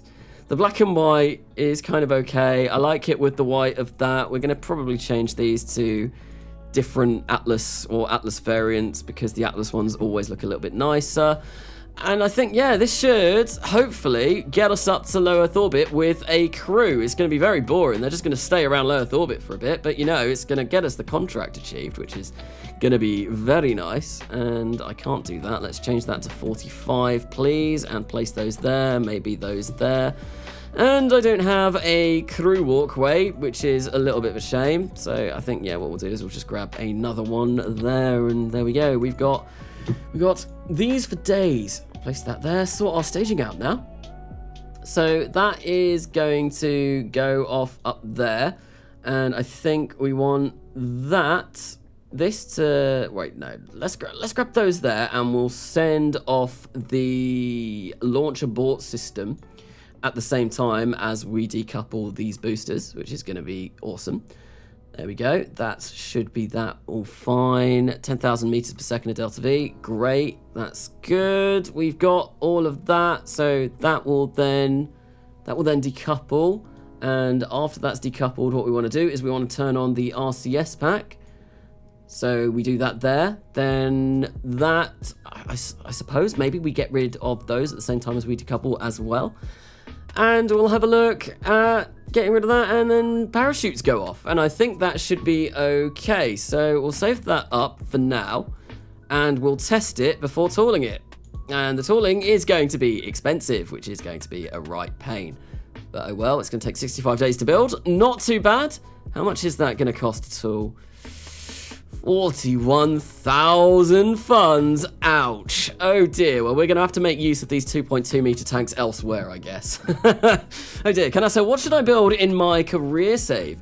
In your career save, in realism overhaul career or stock career? Because that could change my answer very, very, very dramatically. What is that? What? I probably shouldn't say that. Okay. I am singing a song through Control C and Control V. Interesting. Okay, right, so this done. Yeah, I think that's gonna be that done. I'm not sure if I'm gonna bother changing any more than that. We'll simulate it, see what it looks like in a simulation, and see if we want to go with it. And yeah, no, I think I'm gonna have a quick look back up as well and see what the naming suggestions were for this, because I'd like to see if anyone's had anything good. Buster Do, oi mate, how's it going? It's going really well. It's going really well. We have not had a failure yet in this live stream, and we're just designing a crude mission at the moment. No Titan. Oh, I'm going to lose where I was. So I saw there's like a lot of Mercius. I can't remember if I'm pronouncing that properly. Jank Rocket. Yeah, I agree. Call it Kermes. We could call it Kermes, actually. So like the Kerbal version of Hermes, which might be, yeah, I quite like that idea. I'm not sure how I feel about this color scheme, still. It's something that I am probably never going to like, but oh well, I'm not very good at designing Atlas derivatives. Yeah, we're going to warp until it's day, and we're just going to check and make sure that we can get up to orbit. So if we set that as our orbit, that is fine. We'll engage autopilot and just hit spacebar. And we are going to be on our way to space. Hopefully nothing goes terribly wrong. Oh, we bounced down a little bit. That's not a good sign to begin with. But look at the waterfall plumes for the Atlas configuration engines. They just look so nice. They're so nice. Let's call it Defiance, as in defying gravity. We are defying gravity. We will be sending the first crew up in this, and they will, of course, be the first people in space, because I didn't really do X-Planes to the point in, well, I didn't even break the Kármán line with X-Planes in this save. So, yeah, we are going to be attempting to defy gravity and send these up to orbit and see what we can do with them. Hi all, hello Mr. Nico, welcome to the stream, yes. Okay, I'm not sure what's going on in chat there. A gun. Right, so what we're going to do is, whilst we're waiting for this to get up to orbit, I'm going to physical time warp this, maybe not to 4 times, because we are getting a little bit of a wobble there. And really what I'm just wanting to make sure is that these boosters separate fine, and that, yeah, the boosters separate fine. We don't exceed like a ridiculous amount of G-forces, and the G-forces are creeping up a little bit, but as soon as we decouple these boosters, they should go down quite considerably. Yeah, like, look at that. We're pulling 6 Gs. There we go. That was fine. We had successful booster separation, and we have lost the upper stage. Well, not the upper stage, the launch abort system, which is great. Let's just get this all time warped ahead and just make sure that I can do this fine. Because I do want to simulate. It's always a good idea to simulate as much as you can, because obviously then you're not wasting a load of money. I probably could have just launched this, and I have a feeling that everything on here will work just fine. Like, I don't think there's anything crucial that I've forgotten. I've got avionics on here. I have avionics everywhere that all works. We've got the retro motors. I kind of want to see how they work. And we've got RCS on the top of here for orienting ourselves so that we can point retrograde and send us back home. And I think everything should be good. Warning, liquid oxygen reserves are low. Yes, I know they are, but that's fine because we're almost in orbit. And of course, because that is a little bit silly, well, it gets rid of our physical time warp, which is never nice. Carnasa, yes, Chinese knockoff Delta 4 Heavy, indeed. Yes, that is what we were using. Welcome, Boxable Socks. Welcome to the stream. Carnasa, you could call the rockets also anti-gravitation machines. Indeed, we are defying gravity by going so fast that we no longer fall back to Earth. Okay, so we got up to orbit with almost 800 meters per second of Delta V left, which is a lot. That's a lot. What we're going to do is we're going to get rid of this stage, and now we should... why can't we move? Oh, there we go. We can move. Why did that RCS not go? RCS is enabled, but this is not firing any RCS on here. We have no RCS on this. No, we do. It's just all the way down there. That's fine. That's fine. That's fine. So what we can do is we can stick this retro, and hopefully we won't burn through a huge amount of RCS. And wait until this has moved out of the way a little bit. Because when we fire up those those retro rockets, well, we don't want to go smashing straight back into our core stage. That would be very bad. That would be very bad indeed. There we go. That's fine. We'll fire those up, and yeah, there we go. We are going to deorbit just fine. Look at that. It's fine, and yeah, this will be good. We're not spinning all over the place. This looks good, and I feel like that'll be more than sufficient. And then what we can do is we can decouple that, and then we'll just have the heat shield. So I could test this re-entry now, or I could wait and see if it all works when we get to the flight. If I test it now, obviously that means there's less chance of, say, an astronaut dying, but it means, yeah, we just have to sit through the re-entry a couple of times. And to be honest, this is just a simulation, so I'm not sure if I want to do that now, but we'll see. What do people think? My Bob died in Mars. That is unfortunate. Rip Bob. Goodbye, goodbye. Yes. So, goodbye, Titan. My Bob died. Yeah, you do fall back to Earth. You just go sideways fast enough that you continue to miss the Earth as you fall towards it. Rip. Hello, first time joining the stream, been enjoying your content. Hello, Ri Huang. If I'm pronouncing that correctly, I might have completely butchered your name, and I do apologize if I did. But welcome to the stream. Welcome to early-ish RP-1 careers. And yeah, we're working on Crude stuff at the moment. I think, yeah, no, I'm not gonna sit through re-entry. We're just gonna go back to, we're gonna revert the flight to the vehicle assembly building, and what we're gonna do is we are going to tool this up, build it up, strap in a brave Kerbinaut and send them, well, we're going to yeet them into space, and hopefully if we throw them hard enough, they might even stick there. That'd be very nice if that were the case. Okay, so yeah, I really don't like this design, but you know what, screw it. So yeah, I'm going to call this the Kermes 1, because that was the name that I liked, the Kremlin 1. That's, no, we're not Russian at the moment. Right, so Kermes 1. Yeah, that's the name that I liked. Kermes 1 Faffless, because this is the Faff Atlas. It is just an atlas that I put together by a lot of faffing about. That is all looking like it is in the right place. I can't turn the RCS on there with staging, which is a little bit annoying. But that's fine. What we can do is we can tool all. How much is it going to cost me? 52,000 funds. Ouch, that's quite painful, but it's okay. It's fine. We're going to make use of these tanks elsewhere, I swear. We probably never will, but oh well, I like to tell myself that. And it's going to take us 65 days to build this up, which really isn't an awful long time. So yeah, with that being done, save it, launch, and yeah, it's going to cost us 100,000 funds. Wait, what? I didn't check that.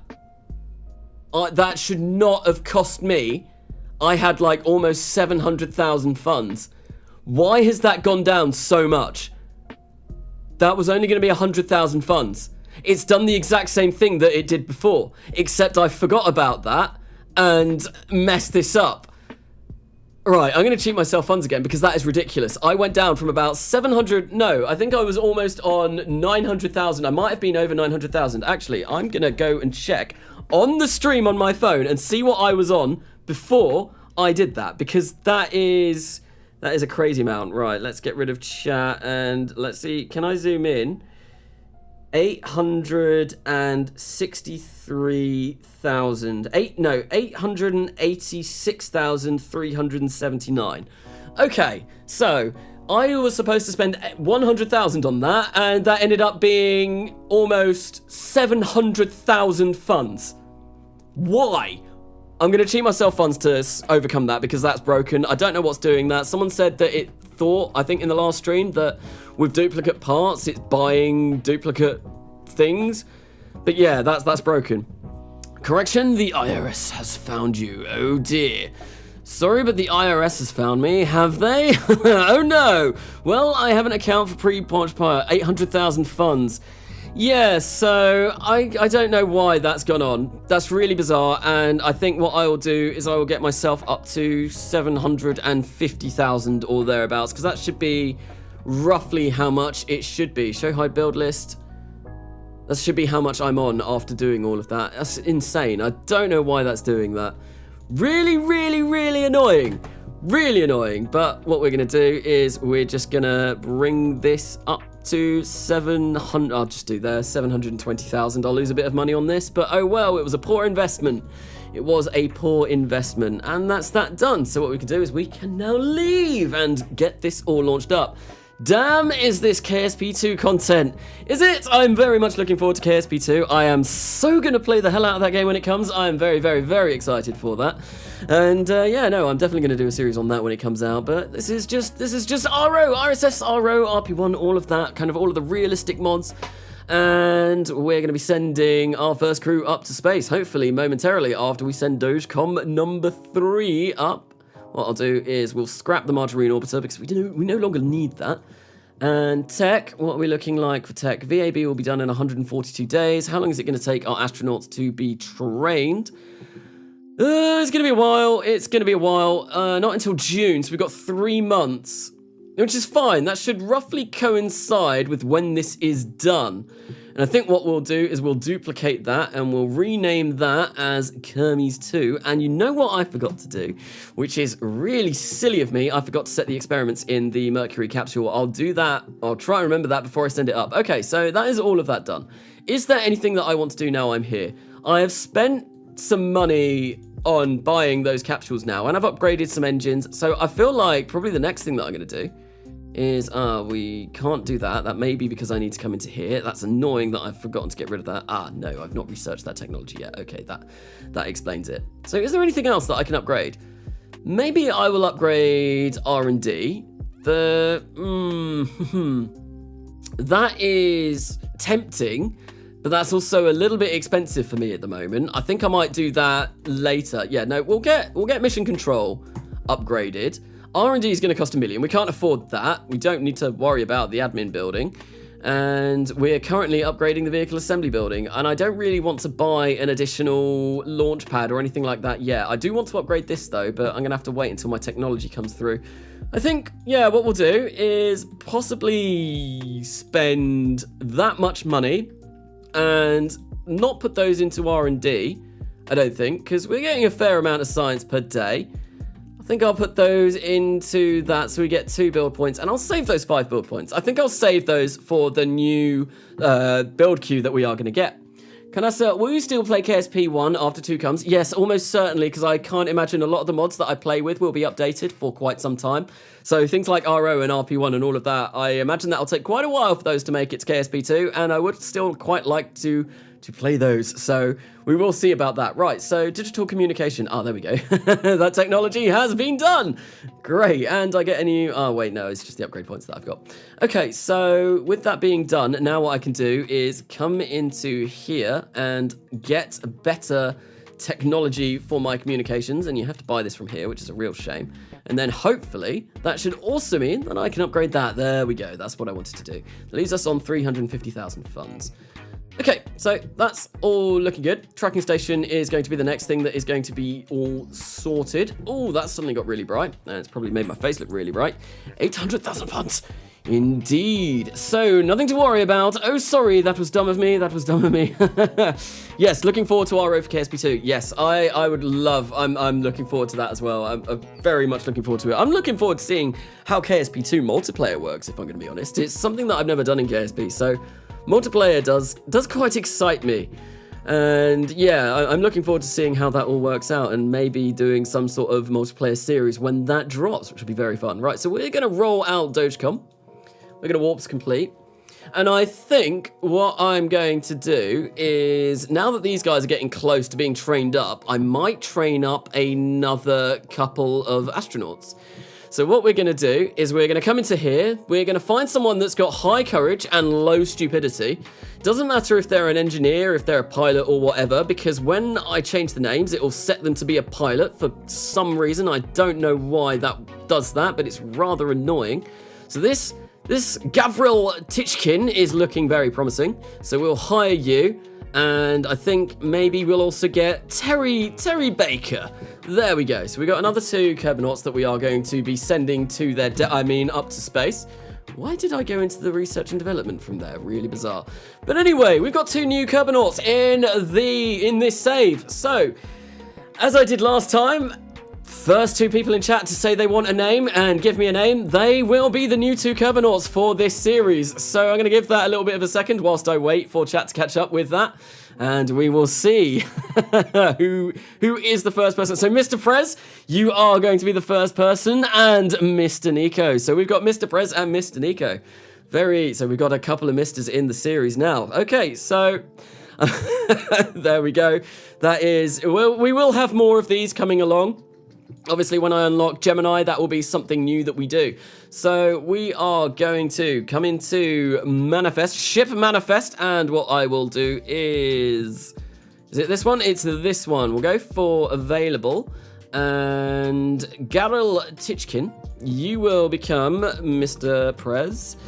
Mr. Prex, even. There we go. We'll apply. And Terry Baker, you are now Mr. Nico. If I'm saying that correctly, or is it Neko? Mr. Neko or Mr. Nico? Oh, I just unplugged my headset. Suddenly, everything goes super quiet. There we go. That's weird when that happens. Right, okay, so they are done. Fabulous. Now what we can do is we can get those two brave Kerbinauts. We will train them up in Mercury Proficiency. So we'll do that. Mr. Prez, you will change to a pilot when I actually launch you. It's a really weird bug. It always happens when I rename people within, Ship Manifest, I think. So it's rather bizarre.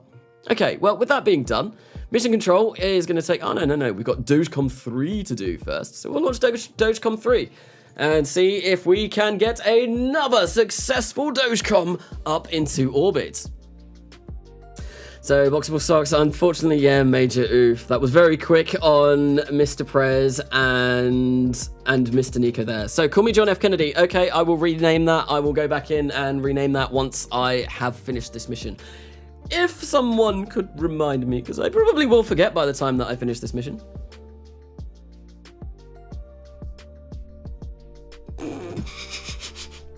Katniss, that is amazing.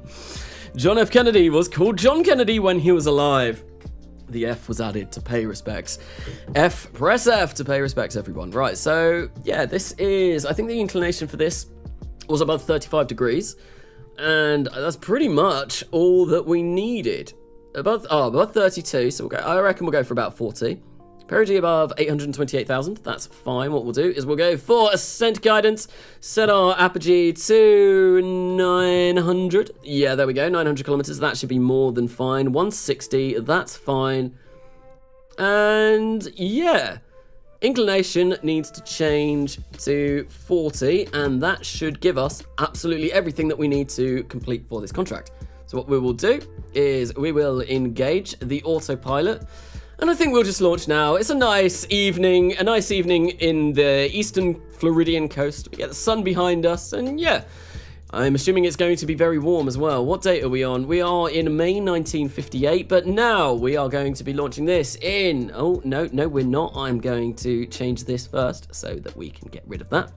And in 3, 2, and 1, we have ignition of the LR-87 booster. And we are on our way with yet another Dogecom, and we have had a successful ignition of the engines. Everything is going beautifully at the moment. Sorry, the internet has to take credit for that one. Yes, bruh. I checked with an emphasis on K. Remember, so Nico, is it Nico? I'm not sure if that's if I'm saying it even worse than I was before. I might be. My naming at the moment, my way of saying names is really bad. Why do I keep pulling this? Oh, it's because my headset, it's crushed against my chair and I keep pulling it. There we go, that's much better. All right, okay, so we're on our way up. Look at the glorious sunset, and everything looks so pretty. This is almost akin to the thumbnail from the last stream. It looked kind of like a little bit like this. Except I think it was at a different time of day, and of course this is basically the rocket that I used for that thumbnail, so that's probably why. What we're going to do is we're going to physical time warp through this, and yeah, just try and get this up to orbit as soon as possible. Failure rate on this has gone down to 1.4%, so there is still a chance. There is a 1% chance. It would be a right kick if this does fail, but it can happen. But no, we had a successful ignition of the LR-91, and we are going to be going to space today with this rocket, hopefully. And hopefully we will be able to achieve the contract parameters, because once again we are going to be lighting up this dodgy AJ-10, which is never a fun thing to do, but I think we should be fine. I have a good feeling about this. I have faith in this rocket, and I feel like it will be good.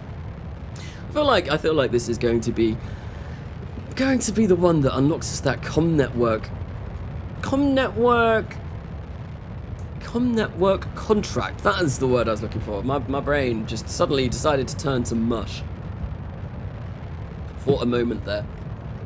Anyway, we are almost at orbit, almost in orbit even. The batteries are getting low. Oh dear, that's never a good sign. 901,000, yep, that's fine. We will decouple this stage, quickly set ourselves up a maneuver to bring our apogee up. Well, we want to burn at our current apogee to make a new apogee just to complete this contract. So we need that to be between 4 and 8 million. That's fine, we can do that. That needs to go even higher. That should be fine. We'll go for, say, somewhere like that. And there we go. God, Kessler syndrome, man. Look at all of this. I am so bad at polluting the earth. I really should be held accountable for all of this rubbish that I'm just spewing out everywhere. But anyway, with that being done, what we're going to do is we're just going to once again get MechJeb to do it. I will do some of my own maneuvers, but at the moment, yeah, I feel like with how the communications is, it's a bit dodgy and I don't like it. So getting MechJeb to do it, most of the time it will be a little bit better.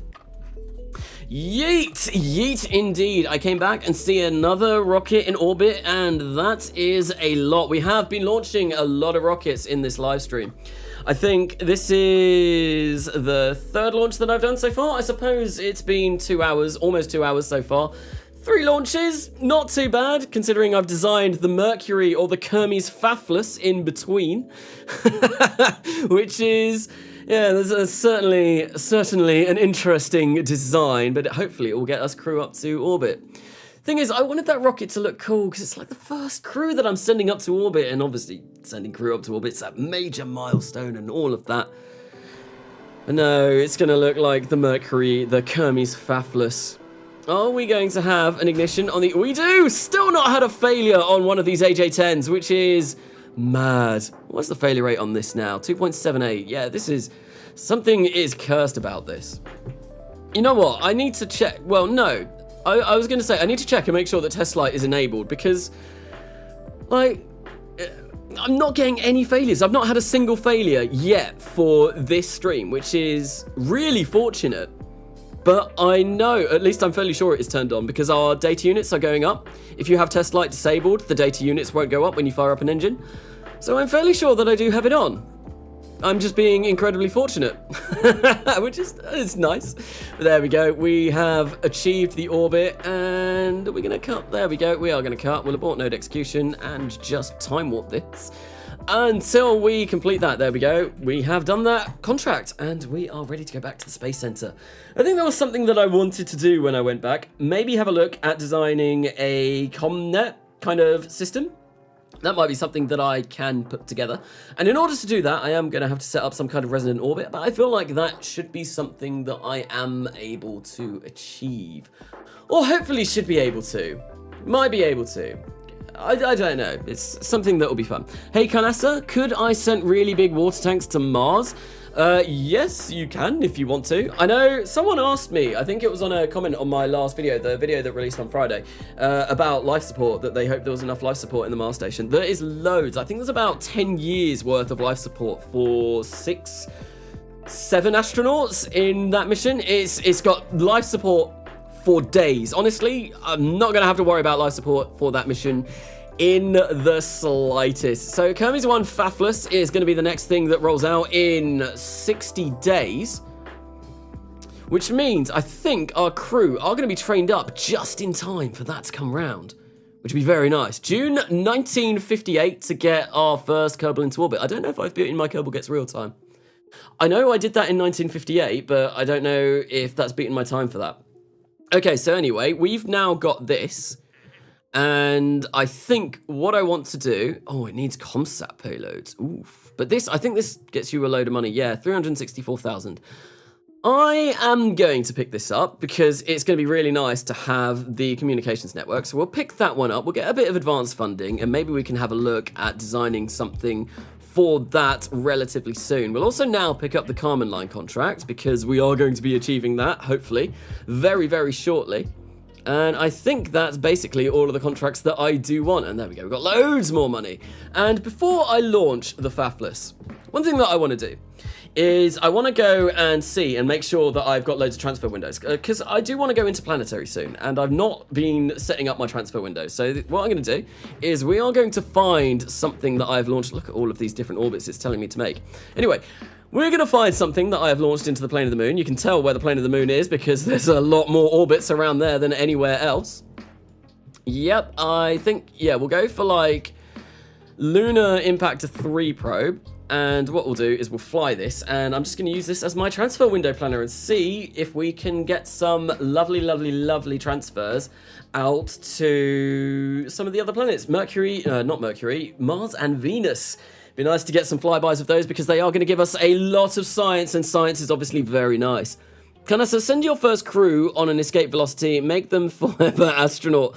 They'll be a forever astronaut for a day, for a single day, and then they will die because we've only got a day's worth of life support in there. So what we can do is get rid of all of this. We'll get rid of all of this. I want the maneuver planner up still. We'll come into our map mode.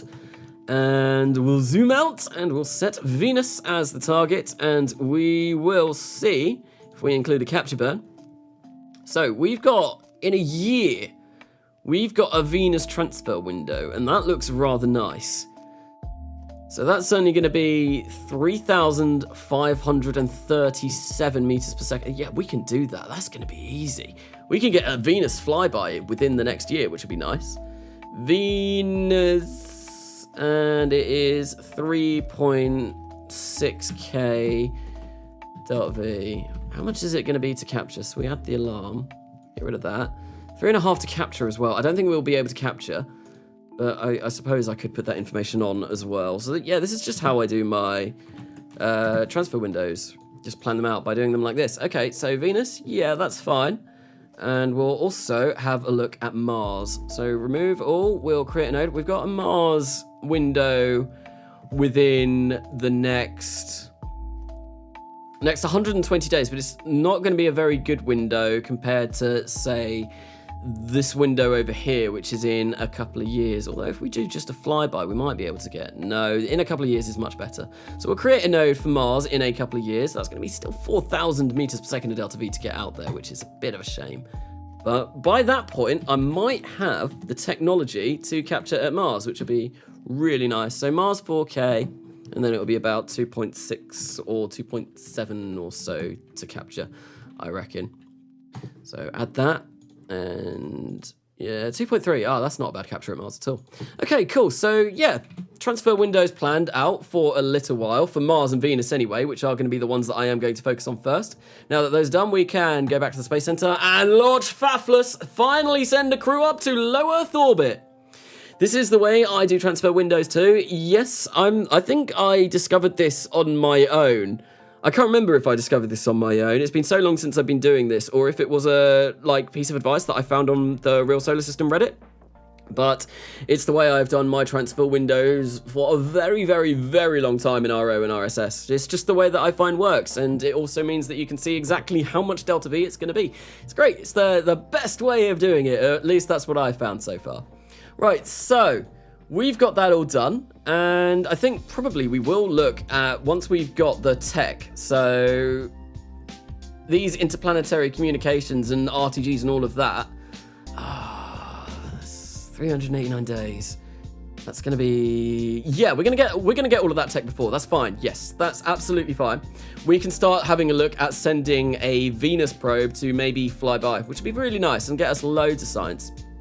And even if it doesn't get us a capture, we'll still get loads of science from that. But I think what I'm going to do is now we will warp to complete and get this all done. The Kermes 1 Fafless, I think if we, we'll warp that to complete. I just don't want to overshoot my astronauts because I know that they are going to have to go on the mission training as well. And that is going to be, yeah, I don't want to accidentally go past that, but we might be waiting around for a little bit anyway in order for them to be trained up. And one thing that I do need to do, and I'll do that now actually, is we're going to go in and we're going to edit this and we're going to give them some scientific experiments on top of that. Carnasa, I need warm and cold water. The cold water is just going to heat up, so you have anything that can help. What is this in relation to? Need warm and cold water. The cold water is just going to heat up, so you have anything that can help. Multi-layer insulation to insulate. That's what we use in RSS RO. Basically, you get like your old foil and you whack it on and you get these MLI layers and you smack that up to 100 or 50, and that prevents things such as boil off because it provides a nice layer of insulation so heat can't escape, or heat can't get in even, which is kind of what we're doing. Right, so with this, what we're going to do is we've got the crew report, we've got liquids in microgravity, telemetry analysis and all of that, but I feel like we can add more experiments to this potentially. So configure crew science, yes, we've already got space for another one, so we'll do visual tracking, because we might as well. That's the first one that's on the list. It's going to take 4 hours to do that, 3 hours to do that. We'll also get the crew report, and we will not get an EVA report because we are unable to EVA from the Mercury capsule, but that should be fine. And yeah, I'm not going to bother putting shielding or anything like that on because that is ludicrous. We will save those, and it will take no time at all to build those up, and we'll get this sent on its way. And hopefully we should have a crew in orbit by probably July 1958, which would be very nice. 3 years before Gagarin. Yeah, I'm keeping up with a relatively good progression on this save, which is always nice. It's nice to beat history and all of that. I don't know when we'll get to the moon. I think Kerbal Gets Real got to the moon in 1964, landed on the moon, but I could do it with Gemini in this series. I waited for Apollo in that series, but Gemini, it is possible to do. So I might try that. Maybe a Gemini Lunex kind of configuration. We'll see when we get there. But we're going to warp this to complete now. And yeah, oh, no science gain. That's fine. There we go. Fafless 1. I said Fafless 1 has now been fully built, and we can get one of these astronauts. We can train them up in a Mercury mission, and it's going to take 50 days. Oh no, that's a long time. I wasn't expecting it to be that long. Oh dear. Well, we might as well train up 2 because we'll get Kermes 2 out by the time that another person is trained up. That's insane. That's so long. So I think, yeah, we'll train up. Who should we go for? Speedy Plus, E Gaming, Saint 9 Game Egg. Carnasa, like my new profile pic, Rocketry 101. I can't actually see what it is at the moment because of my chat in the corner. It's very, very small. The names that come up, I can't really see what's going on. Peach Pie Man, Carnasa, I missed the stream. What have you done today? So far, we've orbited the moon once and sent up 2 communication satellites, and we're about to send up our first ever crew to low Earth orbit. I am waiting until you arrive to the moon on 1963. We might be able to get to the moon by 63. We'll see. I imagine if I go for Gemini, it might be a bit quicker than waiting for Apollo. E-Gaming, he's been through a lot. I think, yeah, we'll get Speedy in E-Gaming. N9 can wait for a little bit. If N9 pops along to the stream, I'll be like, oh, sorry, yeah, we'll send you on the next series of Kermie's missions. Right, so we are going to start the course. That's going to take 56 days, which is a real shame. That's such a long time. And I think actually what I'm going to do is I'm going to duplicate this now, and we're going to rename this Kermes 3 because we're going to get our second build queue in very soon, which is going to be awesome. We've actually got 30 science. I might be able to buy something new with that.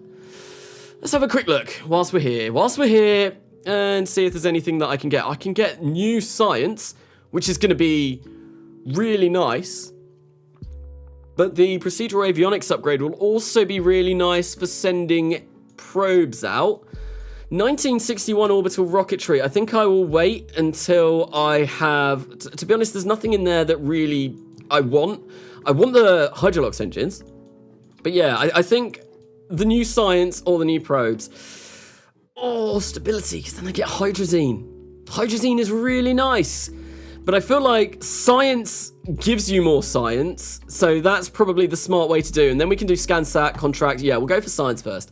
That is what we'll do. I don't know where I'm getting all of this science from. Maybe I've got some experiments that are running around the moon or something like that. But yeah, we'll get some new experiments from that, which will be very nice. Okay, so we might as well roll this out to the launch pad. And that'll take 5 days, because we're not going to be launching anything else on there at the moment. And we'll warp until that's complete as well. Margarine Orbiter is out of electric charge. That's absolutely fine. We don't have to worry about that. That's okay. And yeah, what we'll do now is put those remaining 7 build points in there. And I think we've got 430,000, so we can put like another 7 or all of them into there. There we go. And that one is building quite quickly compared to the other. It's not anywhere near as fast, but it's also not terrible. Lou, 24, 21, 20. What are the numbers? Oh my god, why delay is so big? Poor N9, I'm crying for him. I'm not sure if the delay... There shouldn't be too much of a delay. I've got it set to ultra low at the moment, and that seems to be working fine at the moment. I think I timed it the other day. It's about 6 seconds. YouTube streams usually aren't as quick as Twitch streams, and there is also the fact that... I do check chat occasionally. I do come over and I check. I try and check as much as I can, but I do also tend to like harp on about something else. Anyway, that is that already. So yeah, we just need to wait until these guys have been trained up. Interplanetary communications has now come in, and what we will do is we will upgrade that. There we go. That cost another 100,000. Oof. It's a lot of money, but it's fine. It's fine. We can deal with it. So that's only going to take another 19 days to complete. Okay. I think I'm going to have to go into the vehicle assembly building before this completes. We're basically going to be able to launch these within like a week of each other, which is going to be ridiculous. But yeah, no, I need to change the science on this. So we'll warp that to complete. There we go. These are now done. And that, I think what we will do, yeah, before we launch Kermes 1, we're going to go in, we're going to change the science. Actually, no, I've done this now, and I've just realized I probably shouldn't have done this, because in case Kermes 1 fails, I will still want to get that science. Delays is just a couple of seconds. Make sure to click the live button at the bottom of the video if you are lagging behind a bit. After Mars 10 years in Stellar for us. Hang on, I'm going to come out of this. And start time. Time to count to 6. Yes, I do. Do you remember me, Gaming Nerd 353? I'm not sure if I do. I'm very sorry if I forget people. When was the last time you were at a live stream? Get science so you can get more science. Yes, science breeds science in this. The more science we get, the more we get. The more we spend, the more we get. Yeah, that's kind of what we want to go for. So we're going to launch this. Recover flight and proceed. Speedy plus. The namesake. He's going to go fast. He may be, very well be, first Kerbal to make it to orbit. After Mars, 10 years, uptime. I don't think uptime works on YouTube. So the thing on Twitch, I don't think that works on YouTube, but I have been streaming now for 2 hours and 3 minutes. And the new solar blanket on the ISS has been deployed. Yeehaw! Also, good evening, you're welcome, Siren. Welcome to the stream. So the EVA spacewalk on the ISS all went good. I didn't realize that was happening. I should have probably been paying more attention because I would have quite liked to have watched that, but I've been streaming for the past 2 hours, so unfortunately I missed it. Oh well, I'm sure I can watch a recap. Okay, so there is one thing that I want to do to this before we send this to its demise and we can resume the flight. What I want to do is create an abort group. Because in case things all go tits up, essentially, well, in case one of these fails or whatnot, we want to make sure that this is going to get away. So we are going to activate the engine on that, and we will decouple that, and that should be good. Can I get into the parachutes? Because I want to be able to arm the parachutes as well. So we can arm the parachute there, and then we should also, hopefully, if I can get to it, be able to arm the parachute in there as well. There we go, perfect. So we've got an abort. There we go, that's good. We wanted an abort just in case, Speedy Plus, in case this rocket does something that it shouldn't, and we have to make a bit of a quick getaway. So I'm fairly hopeful. These engines don't have a particularly high ignition failure rate. Yep, 2%, less than 2%. What's the LR105 in the middle? If I can click it. No, I can't. It's not letting me. That is going to be 1 point, yes, 2% failure rate on all of these engines. So it's not a massive failure rate, but still, it's something that we do have to consider. Okay, so we are in the day. I just waited for a daytime launch. We're going to go do, what does the first orbit have to be? First orbital flight, Crude. Perigee above 150,000 meters, and we need to be in an hour and 30. So I think we'll go for 180 by 180. That's more than sufficient to complete the contract. We'll engage the autopilot, and we're still going to have Delta V to spare from this, which is awesome.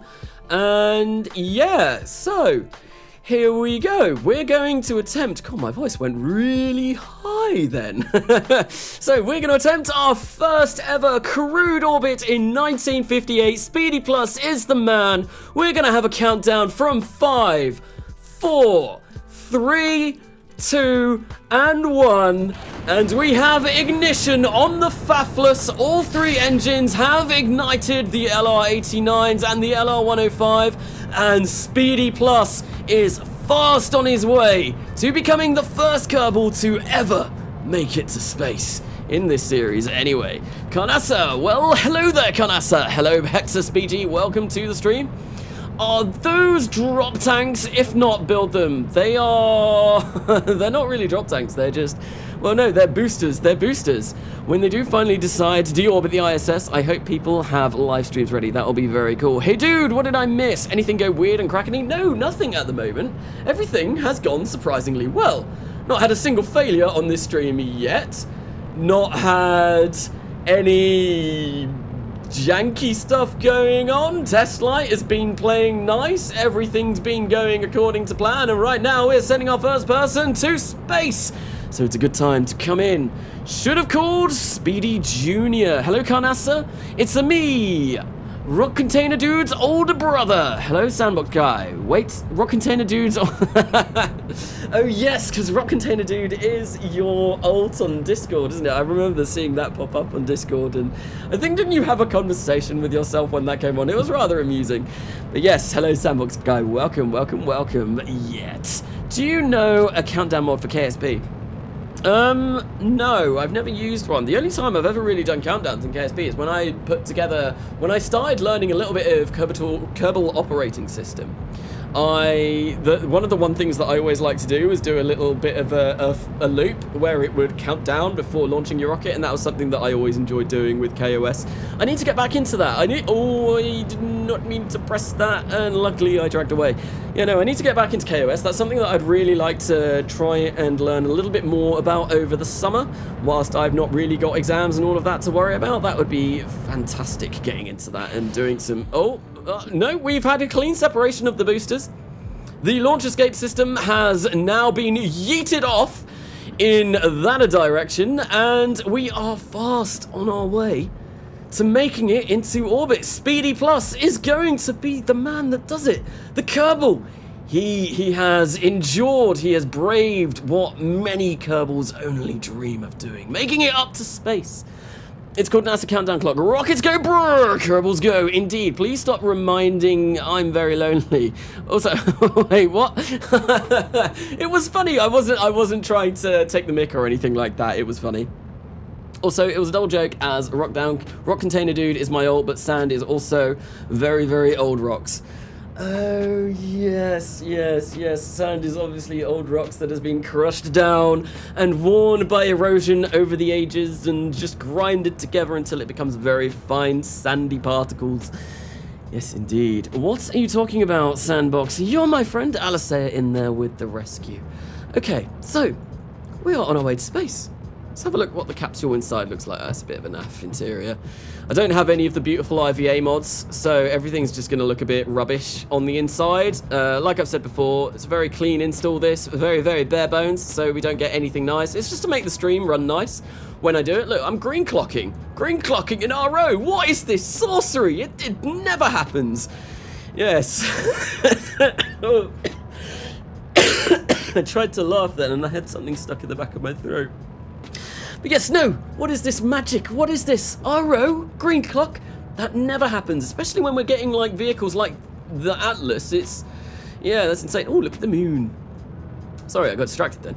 That's very pretty with the moon over in the surface. Carnasa, that engine cover thing is odd looking. Yeah, I just wanted a boat tail at the bottom. I probably could have done something a little bit nicer looking, but that was the kind of design that I went for in the end. And we've made it! Speedy Plus. You are the first man to orbit the Earth. He's not in chat at the moment, but how do you feel, Speedy Plus? Carnasa, what graphics card do you have? I have a RTX 2070 Super and 64 gig of RAM, which is also very, very nice for running very heavily modded Kerbal Space programs. Look at all those contracts.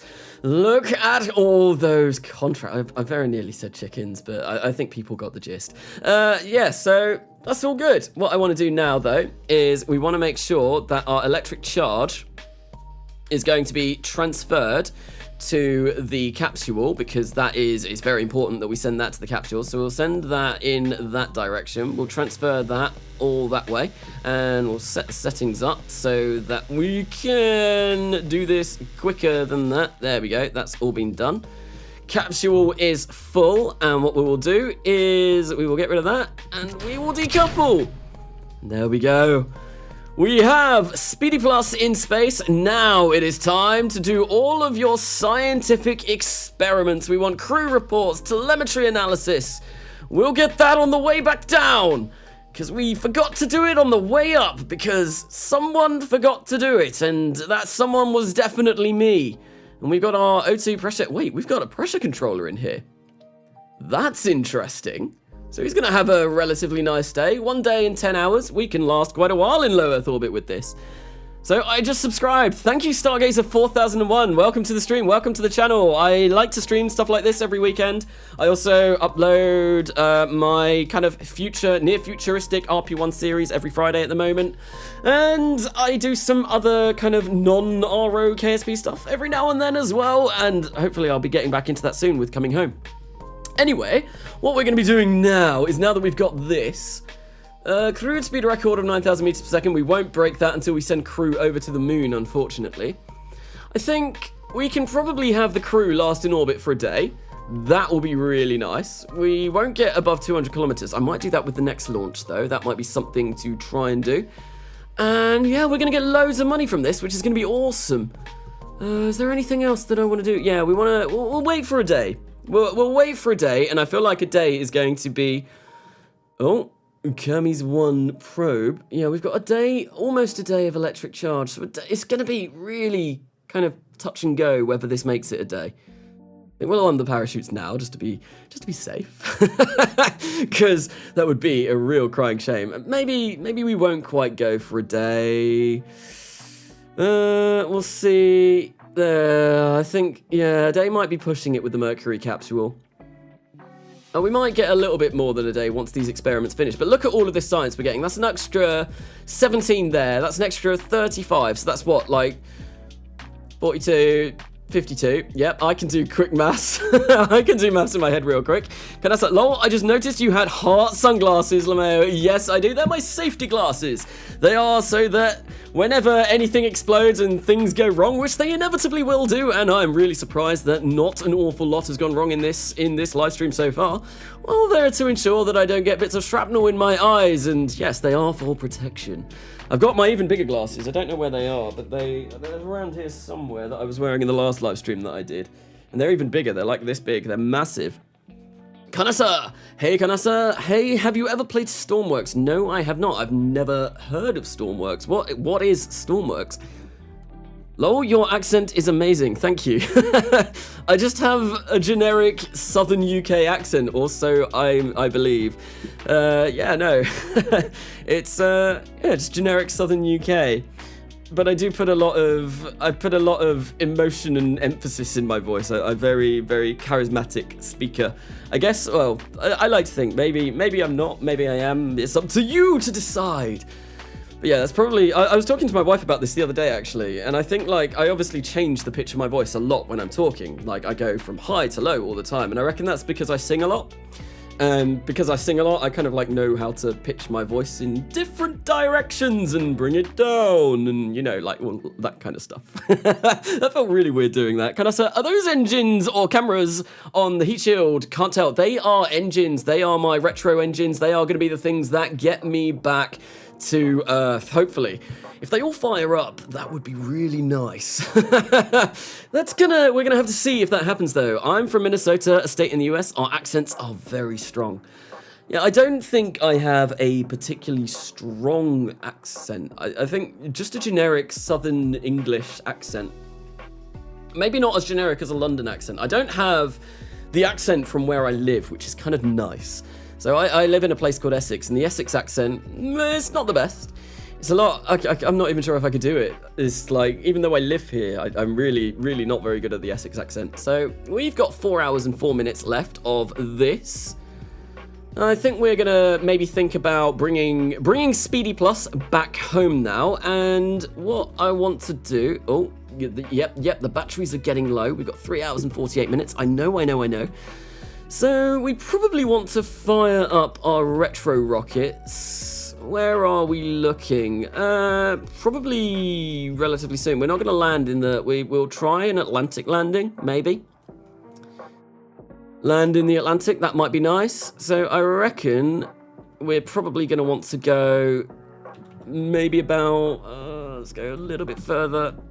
Yeah, we'll go, or did we go Indian Ocean? No, I feel like this is probably where we're going to go. So what we're going to do is we're going to turn the RCS on. We're going to make sure the RCS on this is enabled. The RCS on this is also going to be enabled, and we are going to grab Smart ASS, and what we will do is we will stick retrograde and fire up those retro motors. Carnasa, look at all those satellites. Yes, we are suffering from a bit of Kessler syndrome in this save at the moment. Yeah, I've launched a lot of things, and one thing about this career save is I am doing this entirely on live streams. I have not done a single thing in this career not on one of these live streams, so everything, if you want to go back and check everything, you can see it all being done in real time. Right, so we are going to now fire up the retro motors. All three of those ignited. Do they even have a failure rate? I imagine they do. No, they don't. They are always good to go. So that's nice to know. We were always going to be able to make it back down safely from Earth, which is great. So, hey, Carnasa, guess who gave themselves the hellish task of making Mir Station in Blender because they couldn't back down from a challenge issued by Raspos Me. I think I saw you talking about that on the Discord earlier on. So if people don't know, there is obviously a Discord for my channel. The link to that is in the description. I don't think I've spoken about that today. I know we're very close to 1,000 members. I don't know if we've passed 1,000 members yet, but we're getting very, very, very close to 1,000 members, which is going to be really, really, really cool once we hit that big number. It'll be very, very nice. And yeah, it's a very active community. There's a lot of lovely, lovely faces over there that are great and helpful and everything. And there's, yeah, it's a good community. I do enjoy the Discord. Right, anyway, so we are now going to be sending the Mercury capsule back. We have performed our retro burn. We are currently, well, our perigee is somewhere smack bang in the middle of Earth. So we are definitely going to be coming back down. We have armed the parachutes. Yes, parachutes have been armed. We can turn on the destabilizer flip-flop. Yep, there we go. We'll deploy that. And hopefully that should mean that we point this way. At least I think that's what it's for. I don't think this thing has descent mode. I think we get descent mode once we start with Gemini. I think that's the first capsule that has that option. And look at that. The beautiful sunrise as we come down. I think we are... Where are we? Just off the coast of South America at the moment. Oh, look, we're just north of... Just south of Kennedy Space Center. Or Cape Canaveral. I don't think it's Kennedy Space Center yet. No, it's definitely not. We're in 1958, so... I just joined the Discord. Welcome to the Discord. It's a very cool place. I do enjoy the Discord. I spend far too much time on that Discord. Yeah, that's why I kind of like went away from it for a bit when I was doing my exams, just because I needed to focus on my exams and all of that. But we are coming down with Mercury. Hopefully, nothing goes terribly wrong. Speedy plus. Oh. I don't know if these are affected by real shoot. I don't think they are. I think the info for this should be good as it is. So they're going to deploy at 3,000 meters, 1,000 meters, and they will deploy at 7,000 and 5,000. So those are the drogue shoots. That's fine. And then we got the main shoots in there. I probably should have tested the parachutes before committing Speedy Plus to this, but, well, I think it should be okay. Hopefully he will be just fine. I'm sure he will be okay, maybe.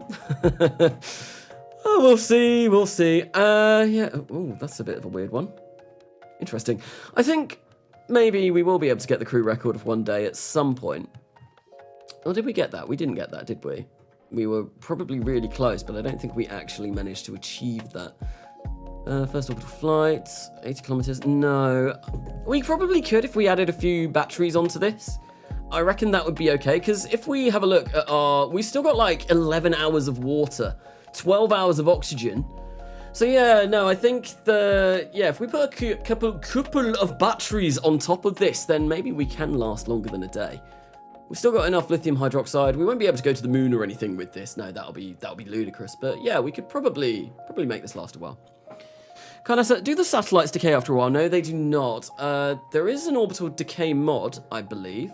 Here we go. We are starting to heat up now. I think, yeah, there is a mod that has orbital decay, and I think Principia might model it slightly, but I don't play with Principia on this save. That's because this was originally meant to be kind of like a tutorial-ish kind of stream where I'm more teaching myself at the same time as I am because I'm refreshing my memory so I can do tutorials again. And I didn't want to add Principia because I've never done it before, and that would have been something that I would just have no idea what I'm doing, so it would kind of defeat the point of doing that. But yeah, no, Principia does add orbital decay, or it does something. It might not fully add orbital decay, but it does. It's obviously n-body physics, so it does weird things to your orbit and makes things go all crazy. Principia does model it. Oh, okay, fair enough. I just made the live stream 2 times speed, and it made a broken noise. Oh dear. Yes, I can't imagine listening to me at 2 times speed is particularly great. Considering I speak quite fast as it is. Well, at least for a English person, I do have slow moments in my speaking, but I do speak relatively quickly. It doesn't model atmospheric decay. Oh, so we've got it doesn't. Oh, it does model it, just not atmospheric decay. I'm not even sure. So many good Minnesota jokes. 2 more to go. In Minnesota, rocket launched you. Hard to distinguish and recognize different English accents as I am French. Well, welcome from France. You're 4 people away from 1,000 members on Discord. Oh, very nice. Very nice. 3 more to go. BeamNG is cool. Yeah, no, I talked about that. BeamNG Drive. No, I've never played that. There's not many car games that I have played, to be honest. I think I've played Forza a lot. Forza was like one of my favorite car games. Right, we'll just turn this off now.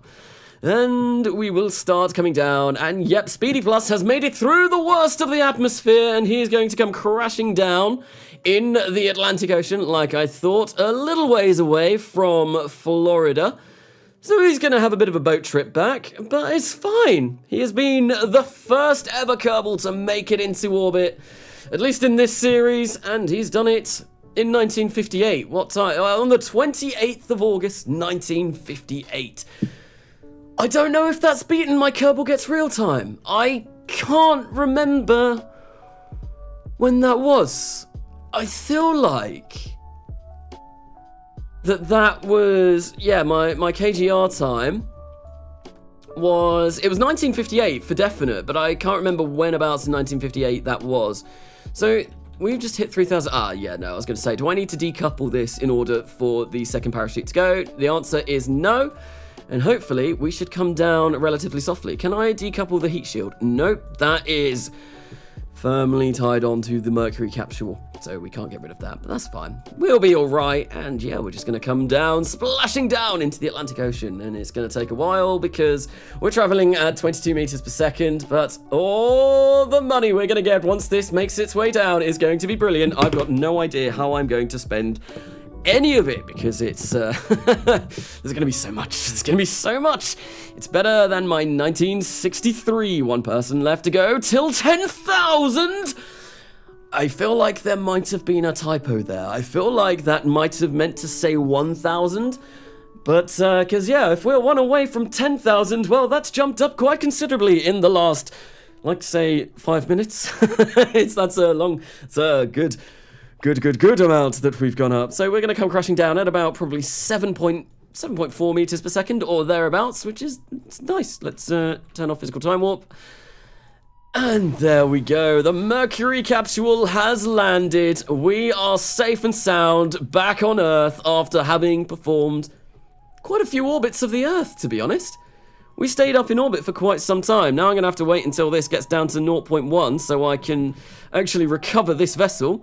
No, come on, don't. There we go. And time warp means that we don't faff about, and I always find it easier to time warp rather than trying to click this. But there we go. We have completed our first ever Crude orbit. I wasn't sure if I was going to make it in this stream, but to be honest, it was the kind of the next big thing on my to-do list for this series, for this stream series. So yes, I probably should have realized that we were indeed going to be doing that. So yeah, now that we've done Crude stuff, I guess the next thing now is to farm Crude science. Definitely, we want to farm a lot of Crude science, and we also probably want to go interplanetary. So we've got a Venus window coming up soon, and I think what we will do is probably, there we go, look at all of that science, all of that beautiful science. We got crew reports, we got 98 science, it's almost 100 science. That's a lot of science. That's an awful lot of science. So we're going to come into research and development, and we're going to spend all of that. We're definitely picking up those avionics. Yes, that is something that I do so desperately require. I think we're going to go for stability as well, because that will be nice. And what we'll get is 1961 orbital rocketry. And we're only, what, like 30 science away from getting prototype Hydrolox engines, which is going to be absolutely phenomenal because they are so good. I mean, look at the specific impulse on these, 422 in vacuum compared to what I've been getting. It's an insane jump up. I love Hydrolox. I will use it. I will use Hydrolox till I die. Essentially, it's great. It's fabulous. All right, do I need to get advanced? Yes. So before I can do EVAs, I do need to get that. What does that give us? Better service modules. A load of cool stuff. That's fine. We've got 11 science left. I don't really think I'm going to want to spend any of that on anything. I can't even buy that. I could potentially buy high-speed flight, but I'm really not going to go down that route anymore. I tried X-Planes, didn't like them, so we're not going to go down with any more. We have 1,000. I just joined. What's going on? Hello, Bill Kerman. Welcome to the stream. We have just recovered our first ever crew member from a flight in orbit. Speedy Plus was the first Kerbal in orbit, and he did his job amicably, and everything went according to plan. Yeah, everything went well. So what we're going to do, we are going to edit Kermes 2 Faffless so that we can put the new science stuff on there. But yeah, no, Pogs in chat for 1,000 members on Discord. I can't believe we've made it. That's awesome. We have 1,000 indeed. Thank you everyone for joining the Discord though, because it obviously the more people that get involved, the more interesting it gets. There's loads of like screenshots and stuff, all like being posted all the time. There's some really cool stuff over on like the RSS discussion, KSP discussion. And yeah, no, it's a really nice place. So yeah, I hope you do enjoy spending time on the Discord. I certainly do. I like it. I didn't even set up the Discord. It's not even owned by me. It's owned by So Not the Hero Type. He was the one that set it up quite a long time ago now. But it was basically I was lazy, and he was like, dude, set up a Discord. When I was on about, I think I'd probably just hit like 150 subs, and he was like, dude, set up a Discord. If you don't, I'll do it for you. So he went and did it for me, and yeah. That was good times. Good times. Anyway, so what we're doing now is we have done those. Oh, there's a periscope. We've done we've done those experiments. So what I want to do is I want to change the experiments that we've got in here, because we don't want to repeat the same experiments. That would be silly. Crew science. So what we're going to do is we've done liquids in microgravity, and we've also done visual tracking. So we'll get flight control experiments. And we will get Earth photography, and that will be that. That's going to take 6 hours and 3 hours, and I believe there's one more. Oh, no. So this potentially, really, if this all goes according to plan, might be the last scientific launch that we get for this, which is, it's kind of a shame, but that's why we're going to be working on interplanetary stuff relatively soon as well. So what we're going to do is we're going to save the edits on that. That'll get built up relatively quickly. Probably won't take any time at all. And I think after that, we are going to maybe have a look at building our first interplanetary probe. Because we've got all of the interplanetary stuff now. I'm not sure if I could... We might even be able to do a Venus capture, if I'm going to be honest. Which would be really cool. That would be really cool if we could capture at Venus. I might be able to squeeze enough Delta V out of the Juno engine to get a Venus capture, but we'll have to see. We'll see. We'll see how it goes. Right, anyway, so that has now been done. That's been built already, and we can pretty much, yeah, we need to roll that out, because we've got another person that is going to want to get in on that. We will... we've progressed a little bit on that anyway, so I think, have we got anything? So we probably want the RTGs for interplanetary probes, which is a bit of a shame.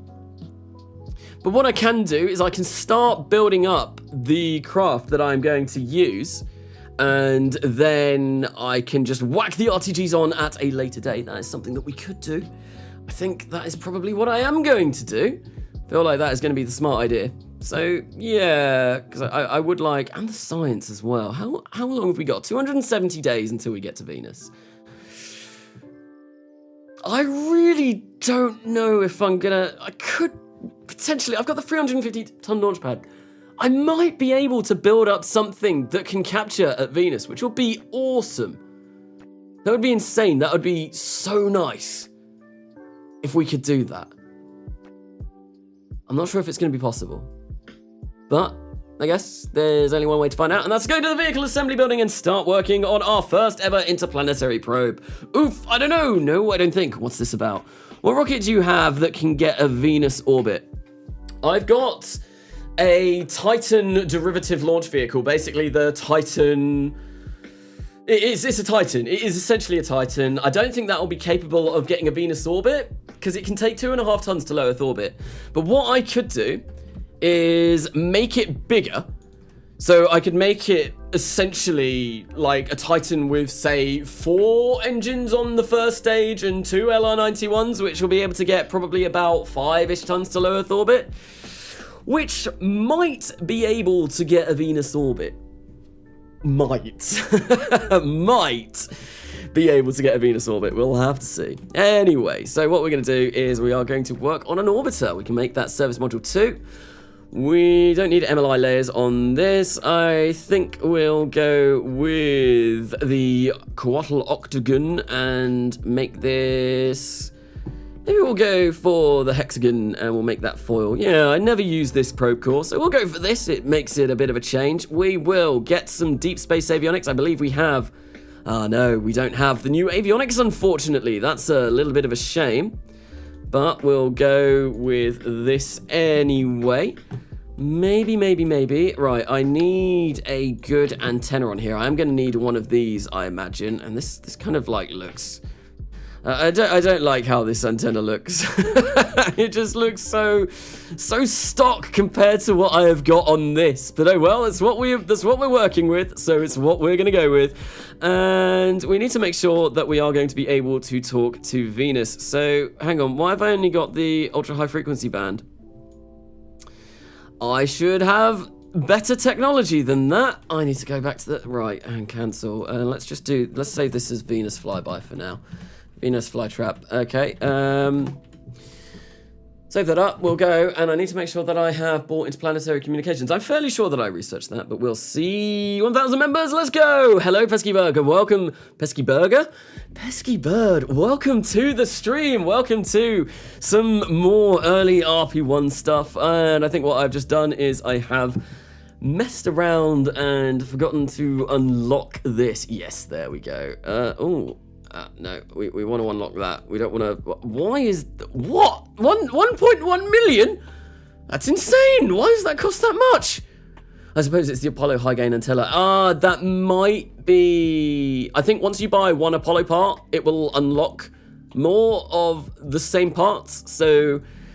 yeah, I think that's probably like the purchase price behind Apollo, which does kind of make sense. So that might be why that's that expensive. Anyway, so we've unlocked level 4 and level 3, which is great. That's good. That's what we want. We are going to want that, and we can get back into the vehicle assembly building and start working on this yet again.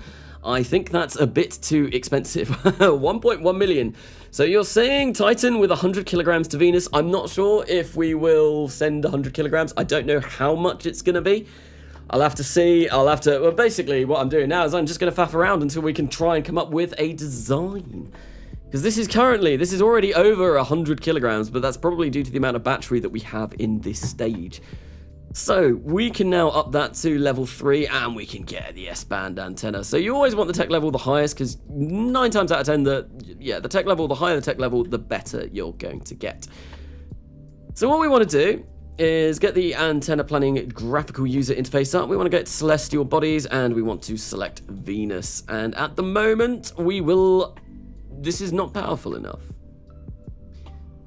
And that might be because we've not got the upgraded... Tracking station is currently being upgraded. It'll take 11 days. Okay.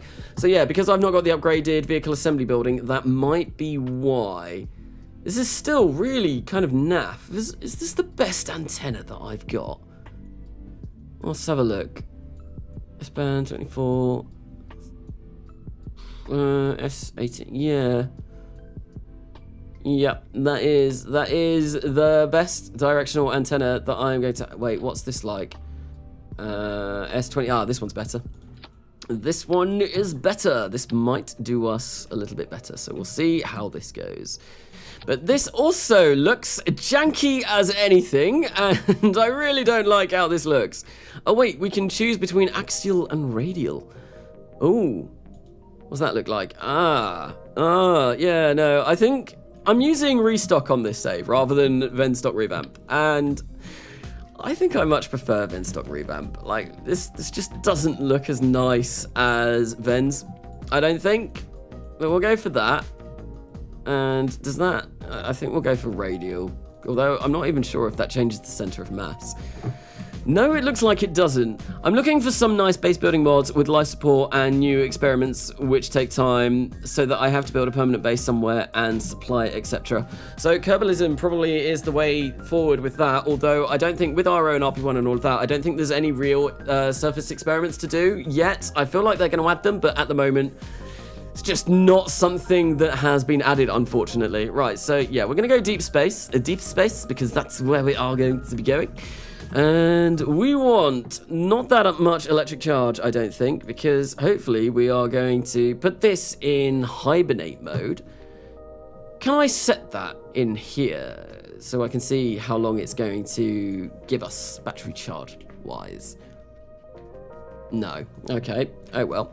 What I am going to do is we will have a RTG on here anyway, and that should be not enough. Are you serious? Are you serious? Why is that not enough? One RTG. I thought these RTGs provide like loads of electric power. Why is that? Oh, it might be because we've got three tons of avionics. Let's try and turn that down. Yeah, that RTG is naff. They've been nerfed. These used to like provide way more. God, how many of these do I need? For perpetual electric charge? What? These have been seriously nerfed. Ah, that's a bit of a bummer. Yeah, that's a real bummer. Because my solar panels are not very good either. And I don't have folding solar panels or anything like that. Oh, I could have gone for solar panel tech and that might have been a little bit better. Oh well, this is something that I'm going to have to deal with. Oh, that's annoying. That's really, really, really annoying. Oh well, we'll see what we can do. I'm sure there will be a way that I can get around this. Maybe, we are going to Venus after all, so we are going close to the sun, so we might be able to get a little bit more lovely solar goodness out of this. Hopefully. Anyway, maybe. We'll have to see. TAC and PlanetSide. PlanetSide is one of the newer mods, isn't it? That looks really, really nice. I really, really want to get that, but I don't think that has any RO configurations at the moment. But as soon as that does, I am getting that, like, as soon as those are released. Because, man, that mod looks beautiful. It is so gorgeous looking. I do really, really, really like it. And I think the kind of the trailer that was released on YouTube for it kind of like showcased what was going to be included, and it looked very for all mankind kind of stuff, which is obviously, yeah, it's very, very cool. Looked awesome, and I would love to get that mod. Right, so we're gonna make those kind of like just snug around here like so.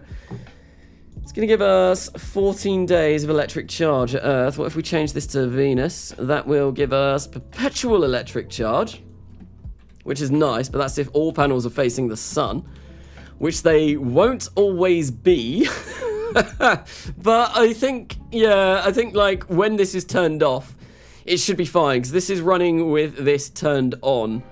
And you know what? We could go for like one RTG as well. Something, yeah, we'll just whack that on the top. See how this goes. And then, of course, because it is a interplanetary craft, we are going to want to fill this up with all of the scientific experiments that we do have available to us. So if I come down here and we go to configure experiments and we just whack a load of stuff in here. I'll probably do the thermometer and barometer on my own, but we'll do that in a sec. I'm lagging. Hopefully that's not my connection. My connection has been alright for the vast majority of the stream. I know just before I started the stream, however, I did have a little bit of an internet hiccup where it cut out. So, ooh, that is something that I hope doesn't happen again, because that would be really, really, really, really sad if that happens. Anyway, mass spectrometer, radiation detector, magnetometer, and I think the last thing that I'm going to want to put in here is going to be the early TV camera. And that will be enough for there, and then we just... Have we got the micrometeorite detector? No, we need to put one of those on. So what we'll do is we'll grab the micrometeorite detector, whack one of those maybe on this side, like somewhere like that. And we'll also get a thermometer and a barometer up in this probe as well. And that should be us good for stuff that we want to send over to Venus. So maybe there will be configs by the time you'll reach post-Apollo era for all Kerbal kind, smirk at Carnasa. Yes, post-Apollo era for all Kerbal kind. Well, that's going to be certainly very interesting. I wonder if a new space agency might come along and throw up some shenanigans at some point soon. I don't know how much. I know Beardy said it on his Discord about that, but I don't really want to go too much into it at the moment until there's been like maybe more of an official announcement. But yes, that's something that I'm very much looking forward to doing. It's going to be very fun. So I'm not lagging, thanks, I will check them out. Okay, so Right, yeah, this is the most hideous probe that we're going to send to Venus. We should just call it the like, I don't know, like we're sending a probe to Venus. It's got to look beautiful, like Venus was the goddess of beauty and all of that. So this is just a terrible shame.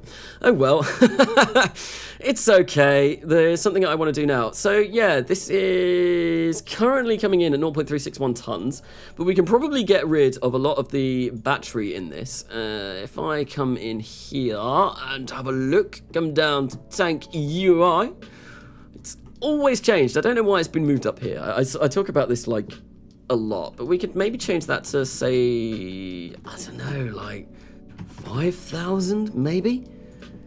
What does that give us? 16 hours. It gives us 10 hours in shadow, which is fine. Yeah, that should be fine. That should be absolutely fine. I reckon that'll be good.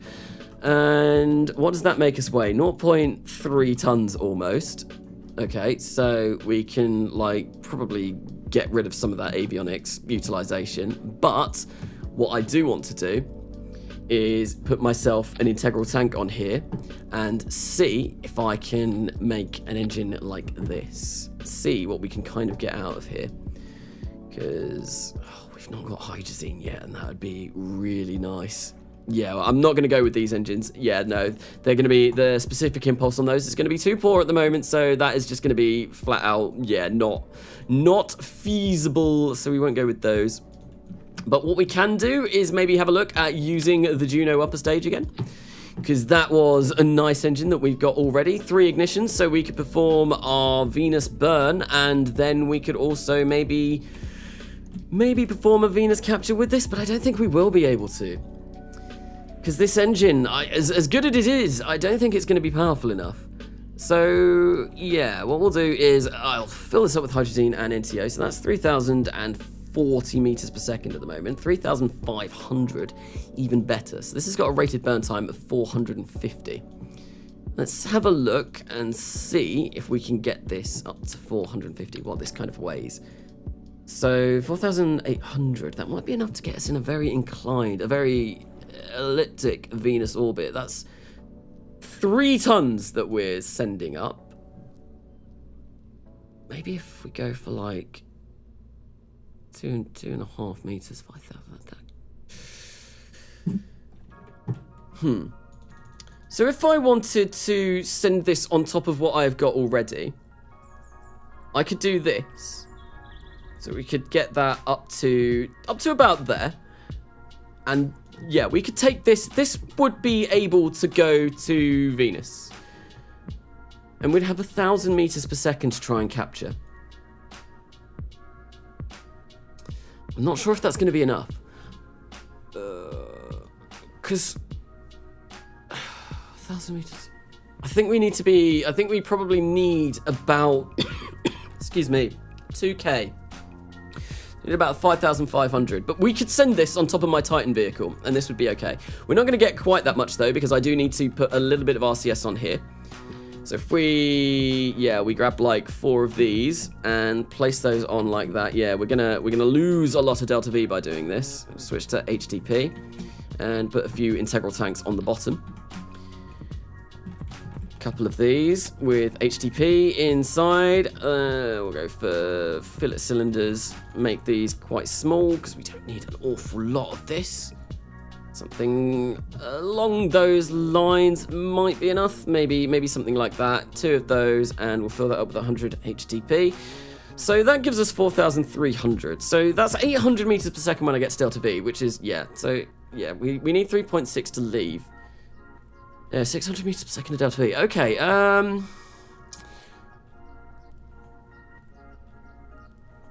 2.5, slightly over 2.5, which is slightly more than we can take up to orbit now. But we might be able to get away with that. What size is this? This is currently a diameter of 1.2. Do I have that tooled already? Yes, I do have this tooled already. Fantastic. Okay, no, I think what I'm going to do is I'm going to get this up to 5 tons. I'm going to get this up to 5 tons and see if I can do some weird, wacky, Titan derivative that is going to be even bigger. It's going to get us a lot up to low Earth orbit. So yeah, we'll make this and 4.75 tons. What's that going to give us? That gives us 450 seconds of burn, which is kind of like our max burn anyway, which is fine. 5,004. That could be able to get a Venus orbit. That might just about do it for us. But it also means we have to put 5 tons of avionics in here, which is never, never, never, ever good. But it's fine. 5,000. This is going to be so close. Well, we'll see how it goes. And so I got banned from a Minecraft server for X-ray. I was not X-raying, and I had not played for like 4 weeks. Oh dear, that's unfortunate. I never used like X-rays, and you can see where all of the ores are. I've never used a mod like that. I've actually been playing a bit of modded Minecraft recently. Yeah, like I've been playing a bit of SevTech in my spare time, and I've just got through like the first age, but it's just something, yeah, I might do a series on it. I'm not sure if I want to. Yeah, I might do a series on it with a few other people, because it seems like it would be a fun mod pack to play.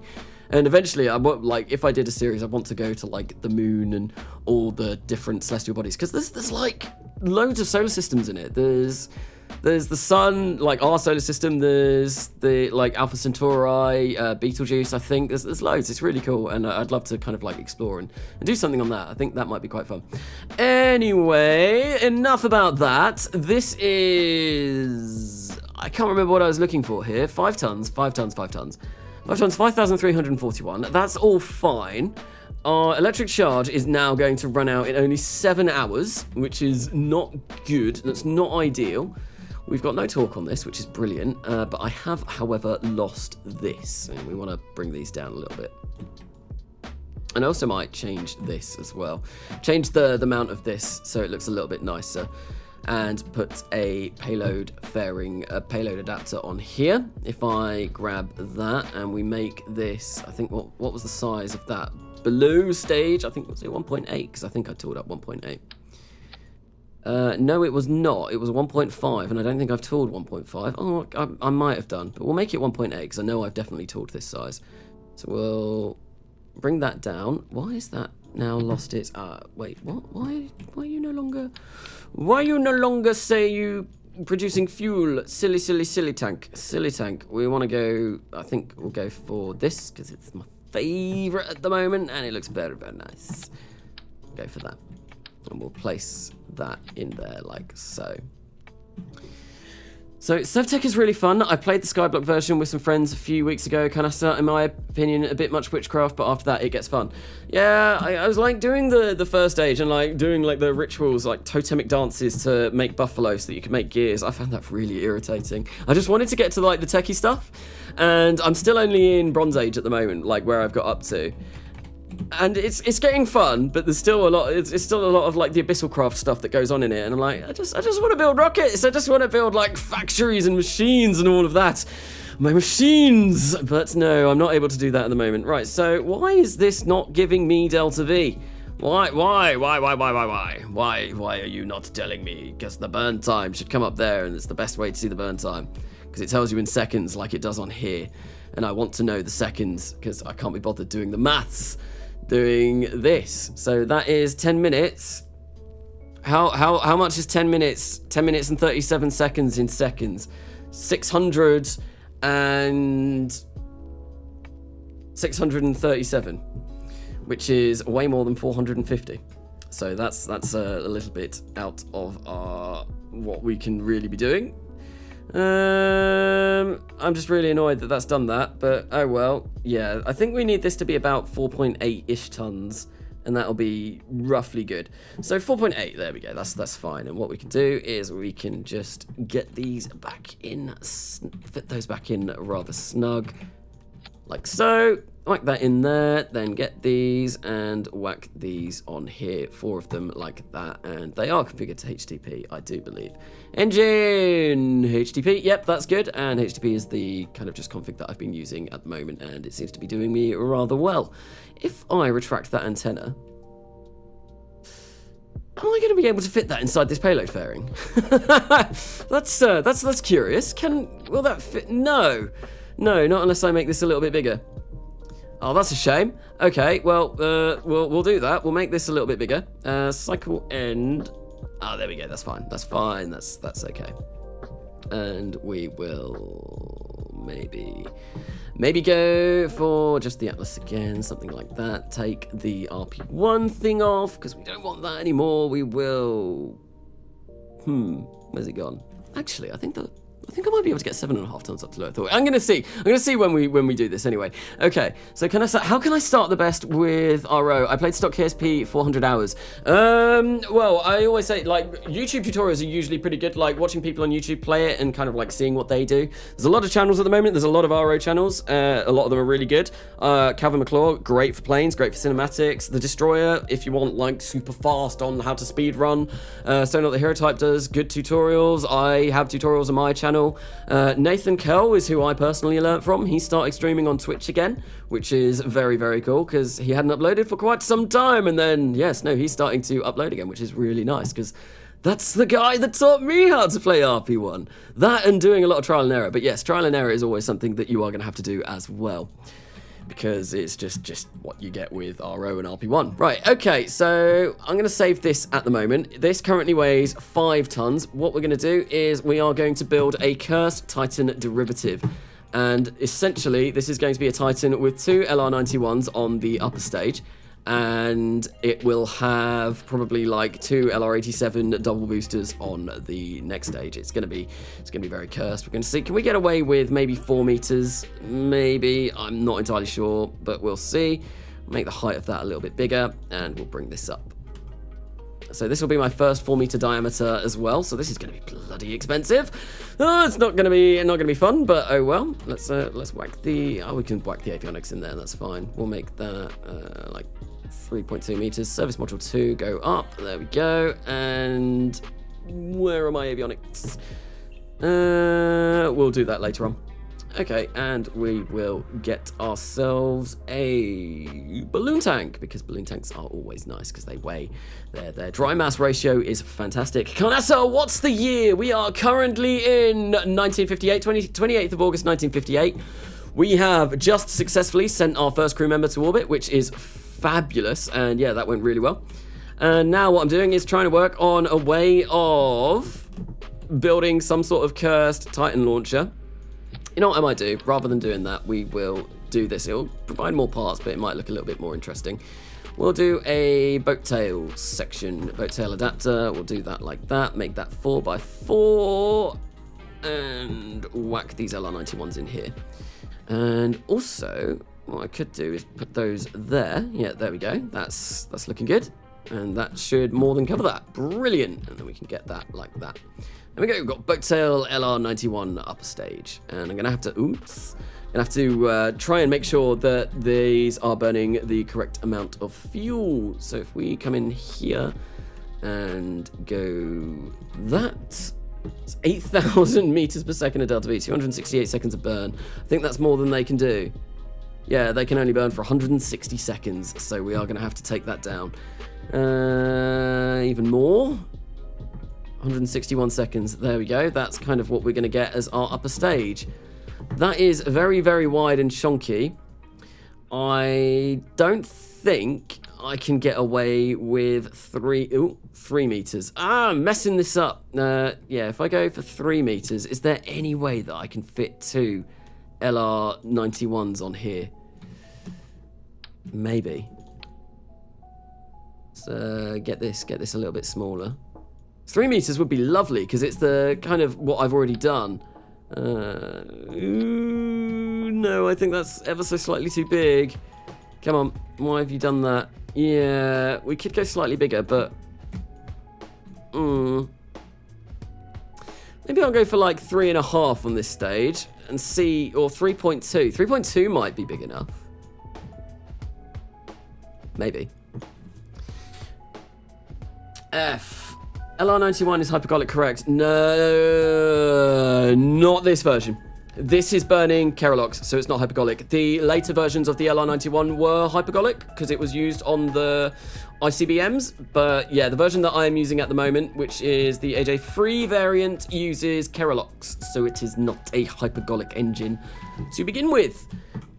So Carnasa, press the DHMS button on the MechJeb window to switch to pure seconds instead of minutes. What? This is Wait, that's new to me. Oh my god, that will, yeah, I don't have to do fast maths anymore. Thank you very much for that, because that was going to hurt my brain. So yeah, let's try and go for 3.2. Maybe, because 3.2 might just be able to fit this in. Yeah, it does. It looks a little bit janky, but, how much is this going to cost at all? Tool tank. 80, yeah, no, we can't do that. That's... because that will cost only 7,000. If I go like 3.2, that will cost 70,000. Yeah, I think I'm gonna go for 4. Like, yeah, 4 it is, because I'm gonna have the next stage be 4 as well, and at least this way I won't have to spend like 2 lots of money on tooling 2 different sections on 2 different widths, which will be a little bit nicer. So we will go for 4 meters for this. Yeah, that's a little bit unfortunate, but I guess it is what it is, and we're going to have to live with it. So we'll go for this, which will be our interstage that separates these 2. And what we can do is I'll make the height a little bit bigger and put a new procedural avionics on here. Right, come on. When I want this to go on the bottom, it never goes on the bottom. When I want it to go on the top, it always goes to the bottom. What is with this procedural avionics kind of thing? You've got 1 mil, why not 3.5? So the reason why I could go 3.5, but I feel like 4 meters. Well, if I do 2 4 meters, basically, yeah, 4 meters, 2 of these at 4 meters, it's going to be, it means I don't have to tool up 2 different diameters, which means it's going to be a lot cheaper. And I feel like 3.5 meters isn't going to be big enough for having 4 LR87s at the bottom of this. But I'm not sure. I don't know. We'll have to see. So we've got the 2 different configurations of the LR87. We've got these ones, which we could get 4 of, which, yeah, they fit rather nicely on the bottom there. Or we've got these ones, which I could maybe butcher something together a little bit like that and change this so that it kind of maybe just about fits. No, those engines are kind of clipping through each other a little bit. I don't mind, like, this stuff clipping a little bit, but if the engines are clipping, that's not good. I might be able to make some kind of...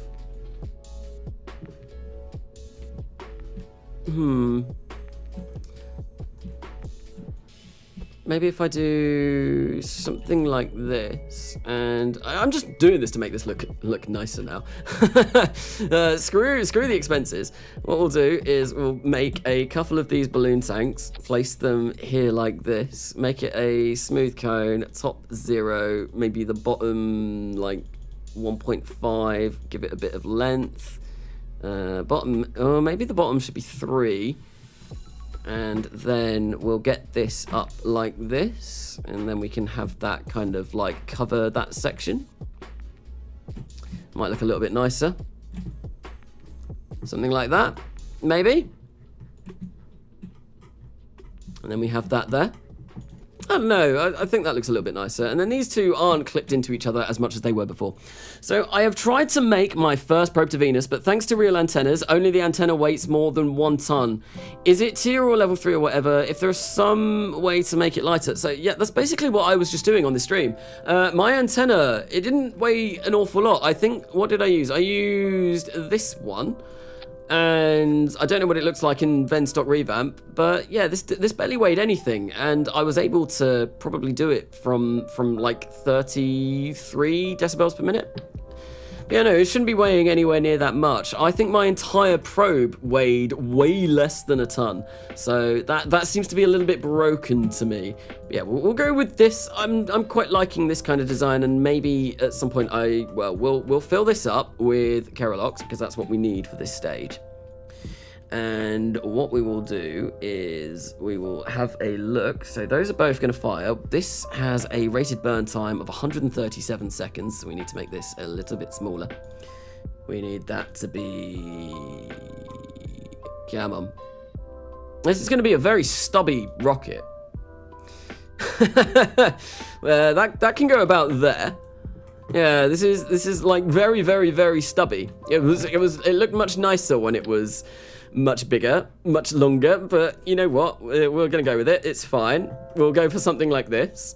And yeah, that's absolutely fine. I'm not worried about this rocket in the slightest. Oh, yeah, these have gone down a little bit, so they need to come back up like that. There we go. Much better. Much better. And what we can do is, because this is going to be the next version of this, we can get the Titan. Yeah, we can do that. And we can maybe do something interesting looking with this. I'm not sure. We'll go open recolor and GUI. Just paint that black metallic for now, to be honest, and we'll leave that at that. And then it kind of matches some of the stuff on there anyway. And it looks a little bit more interesting than it was before. Okay, open recolor and GUI. What I want to do is set that to be shiny, and we'll whack the detail up on that as well. So, alternate title, Carnasa figuring out how to fit engines onto fuel tanks for 3 hours. Essentially, yes, that is what we do. I do a lot of faffing around on these streams. These streams is generally just a lot of faff and just me kind of like nattering on about what I'm going to be doing and yeah, trying to make things look nice, and I feel like that looks nice. So I think we're gonna go with that. We're gonna go with that, and that'll be all right. And that's all set correctly. That's all set correctly. We want that to go there. And I don't think we'll get rid of that, but we will make the density of this come down a little bit. There we go. That's fine. We'll go for a new conic recolor payload adapter in... Come on. There we go. Oh, hello. I don't know how that changed, but we'll go for something like this. Let's recolor. Nice. Oh, it's all coming together. We'll bring that down to about there. That's fine. And yeah, this is basically going to be the bigger version of the Titan thing that I did in a couple of streams ago. Except it's going to be much bigger, and we're going to be able to send quite a lot to low Earth orbit, hopefully.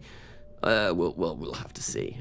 That is the aim, but it might not. We might not end up working out like that. Okay, right. So where am I looking? It's sides. We want that. And what we'll do is just make this shiny and detailed like that. And it provides just like a little bit of interest to it. Okay, so this is going to be definitely not a Titan 2, because that is basically what it is. And yeah, let's figure out how much this can send to low Earth orbit. So at the moment we've got, that's all configured correctly. If we show tank UI and fill this up with some good old lead ballast, 8,576, so we can't take quite that much to low Earth orbit. Let's get this down, 9,289, well, we can do that. So we can probably take about that much, I reckon. That is only 4.5 tons. Okay, that is a lot less than I was anticipating. Oh dear, what's gone on here? I think it might be the sheer amount of battery that I'm using on these, because I imagine that because I've not changed these yet. Yeah, we got loads of battery. So, hi, just joined the stream. What are you building, Carnasa? This is going to be Titan 2, or like essentially a second variant of a Titan. It's going to be able to hopefully send something to Venus, and maybe even orbit Venus. If everything goes according to plan, it will do that, but yeah, that never usually happens, so we'll have to see how that goes. Right, so I need to... why is the tank UI changed? Honestly, why is it changed? This is just so confusing. What I want to do is probably put about 200 electric charge in that stage. I reckon that will be more than enough, and that will give us, if I... take... Oh, damn it. Damn it, that's not what I wanted to do. If I take that, that should all be fine. Yeah, I want this. Come on! Stop failing on me. There we go. If I take that, this weighs almost 50 tons. So this needs to have an avionics of 50 tons. There we go. And that is 8 minutes and 37 seconds, so we can actually get rid of even more electric charge on this stage. A lot of this is just fine-tuning everything and just kind of seeing where we need to be. So 100, maybe? What's that give us? Oh, no, maybe 8 minutes was a good amount. Yeah, 8 minutes probably was a good amount. Well, this is 160 seconds of burn, and the stage before is going to be 140 seconds. No, 8 minutes. 8 minutes is fine. We will go for 8 minutes, but yeah, we will Go for like maybe like 180. There we go. Try and get the least amount of electric charge that I need in this as possible, whilst still having enough to keep it going to orbit. That'll be. I didn't even press shift. What are you doing?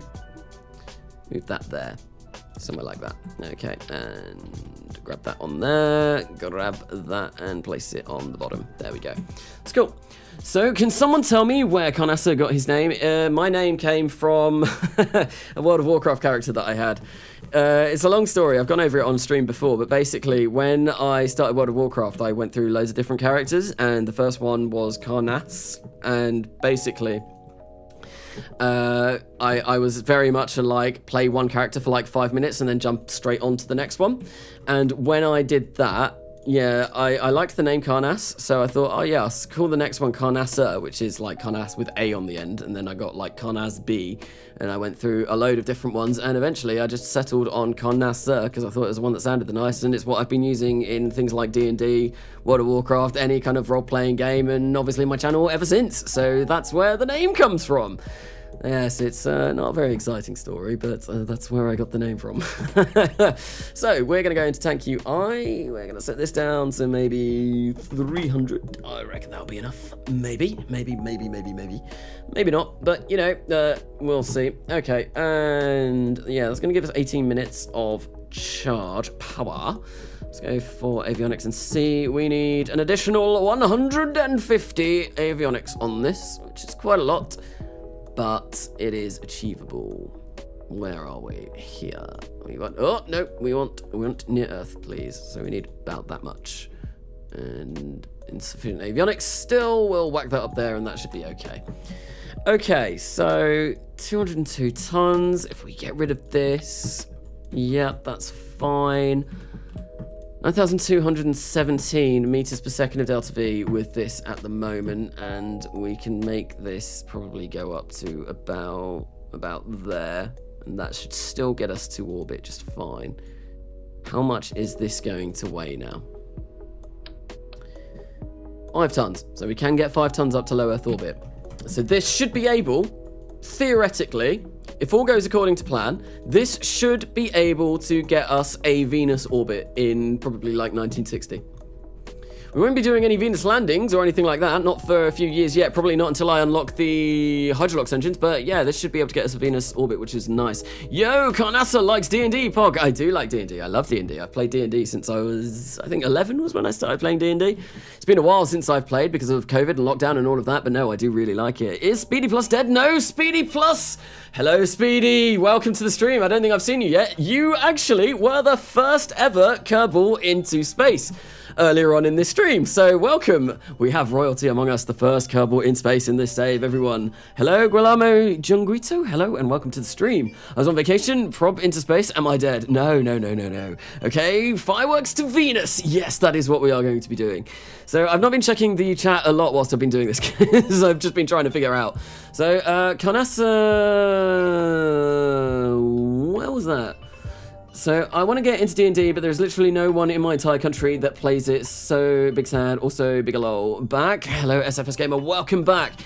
I'm sure you'll be able to find some people in your country that play it. I know you can also do like D&D online and through Discord and all of that kind of stuff now. And I think there's something called D&D Beyond. I've never used it or anything like that because I just play with my friends. But yeah, no, I'm fairly sure that is a thing. Right. So, okay. So we do have. I'm fairly sure I have the bigger launch pad. Yeah, there we go. We've got Launchpad 4, which will be able to take this. Yeah, that's fine. We can do this. And what I want to do is make sure that this all works. And I suppose what I can also do is... Oh, it's only 4 minutes of electric charge. That's really not an awful lot, but we'll see how this works. And we can always change it. Well, yeah. Okay, I'm distracting myself. What I'm going to do is I am going to save this as a sub-assembly before I test it, and then we'll grab the Venus mission in, put it on the top, and see if we can get that up to low Earth orbit on top of this, and see how that goes. And hopefully, it should, theoretically, all go according to plan. Maybe. I'm hopeful. I am very hopeful. Right, so we'll save this. We will create this as a sub-assembly and grab that like that. This is going to be Definitely not a Titan 2, or that's 2, definitely not a Titan 2, and this is 5 tons low Earth orbit launch vehicle. Fabulous. So we'll save that up. Brilliant. And we will grab this. Come on, whack that back on there.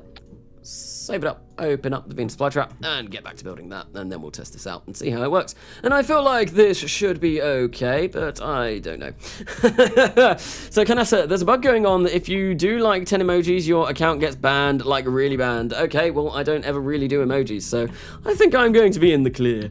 I think I will be absolutely fine. Okay, so I don't know what that was in relation to, but fair enough, fair enough. Try not to get banned by spamming all of emojis. Like, entirety of Monaghan, not all of Ireland. Wait, what was this? I want to get, okay, like, the entirety of Ireland. Oh yeah, I didn't see that sandbox guy. Can I be the first couple on the moon of full gaming? If you come along to these live streams and you're fast on the finger of who basically gets a name in, then yes, there is no reason why you can't be. But I'm just going to do that in these live streams. I'm not going to like do a application list or anything. It'll just be when I need more crew, I will say like, go, go, go, go, and we'll see who is the first. Anyway, so we're going to get definitely not a Titan number 2, and we'll place that there. That is looking very, very, very, very, very chunky. Very, very, very chunky indeed. It's a little bit too big, but oh well. We'll grab that up there. How wide is this? It's 1.8 meters. We'll come in here. We'll get the payload adapter, conic recolor, whack that in there. We'll change that to the Atlas recolor, and yes, we've got a big boy rocket. It's very big, very wide, very chunky, very, very chunky. Don't tell it it's wide though. It might get a little bit upset. Okay, right, so yeah, that is all good as far as I'm aware. I kind of like how that looks. We're going to make the density on that go down because that will give us more delta V. We'll make the density of that go down because that will give us more delta V. And that has already been done, and we'll do that as well. Okay, so we're going to move that up to there. The LR91 series, that needs to go there. Where is that going to go? There, and then that will go there, and that will do us absolutely fine. I think about there. Yeah. La la la la la la la la la. That's what reminded me of that. Okay, right, so yeah, we'll do that, and then we'll do that. That's fine. I think that's everything absolutely all in order. We'll put that there as well. We'll save Venus flytrap up. And what we'll do is we will try testing this out. And now that I've got that all built up, well, I can actually pay attention to chat because I feel like I've been ignoring it a bit whilst I've been building this. Oopsie. There we go. Come on. Simulate. And there we go. Carnasa looks like a Juno 2 fairing. Indeed, indeed. In stock KSP, I'm one of the first on the moon mostly. Bill Kerman. Yes, indeed you are. Bill, Bob, and Jeb. I mean, Jeb is usually the first. Shonk.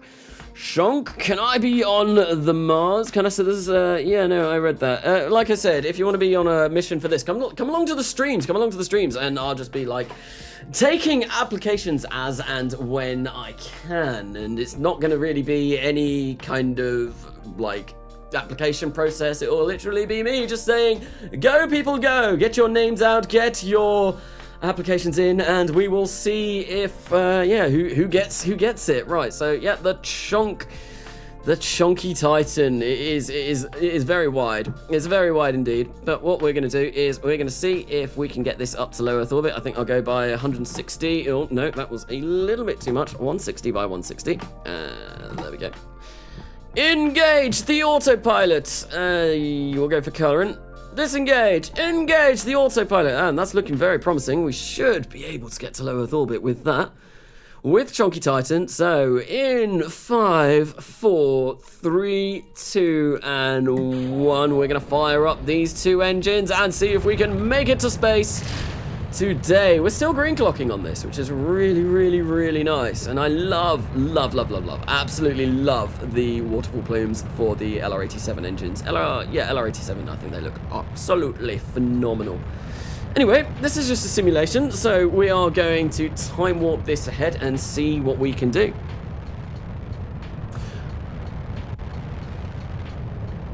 So I hope you don't mind this repost. I'm sad, so I was moving my 10 centimeter block of iron from Grandpa, clarifying Discord, so I could plug in my headphones into my PC. I dropped it onto my keyboard, and now one of the stands broke. I'm not sure if I understand. Iron? Like an actual, like, physical iron bar? Is it something different? I'm not sure. F for chat for broken stand. F in chat for the broken stand. Oh dear. Anyway, so this is going to make its way to orbit. There we go.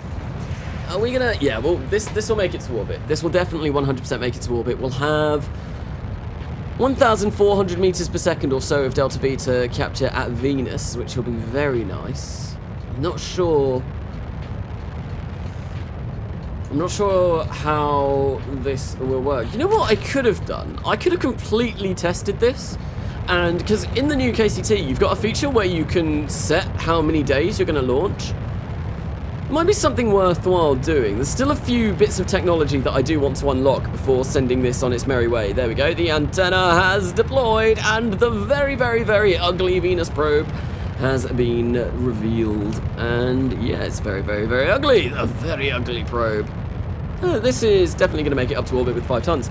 And we can do this, which is really, really nice. Yes, physical block of iron. Ouch. Sorry for the broken stand, indeed. Okay, so yeah, I think what I'm going to do is I will cut the simulation there, because I know this is going to get up to orbit just fine. It will, absolutely fine, yeah. And I don't think there's anything else I really want to change about that. Maybe when I come and have a look at the vehicle assembly building, we can maybe look into... I forgot what I was going to say. Sometimes I am at a loss for words. This is one of those times. Yeah, there was something that I wanted to do. What was it? Oh, I can't remember, but I'm going to stick some conformal decals on the side whilst I try and think, because I've forgotten everything. Right, so we're going to do it like the Titan anyway. Just whack some of these army flags, Air Force flags on the side, because army flags are cool and it makes it look more vicious. How much does it weigh? How much does this weigh? Or how much does the iron block weigh? Because I imagine an iron block, a block of pure iron would weigh quite a considerable amount. Anyway, this is pretty much all done. 289 days. How much is that going to take if we tore everything up? It's going to cost a lot. It's going to cost a lot. Only 63 days to do this. That's really not an awful lot. And this being able to take 5 tons up to low Earth orbit, maybe enough to land on the moon, which might be something that we definitely do. A 5-ton low Earth orbit launch vehicle is something that I am going to want for quite some time. When I unlock Hydrolocks, getting over to Venus and all of that is going to be way more simpler, and I'm really looking forward to getting the stability as well. That'd be really nice. I know that this works, and I'm probably going to use this design. So, you know what? I say screw it. Oh, that's a lot of money! That's 185,000. That was also a really weird noise. I do apologize, anyone in chat that was bear witness to me just basically being murdered down the microphone, but 185,000 when I've only got just over 1 million. It is these 4-meter balloon tanks. They are very, very, very pricey, but you know what? Screw it, I'm going to be using them. I'm probably going to be using them a fair bit. I like having my diameters in like even numbers or like, you know, round numbers, so you get to like 5, you do another diameter, and all of that.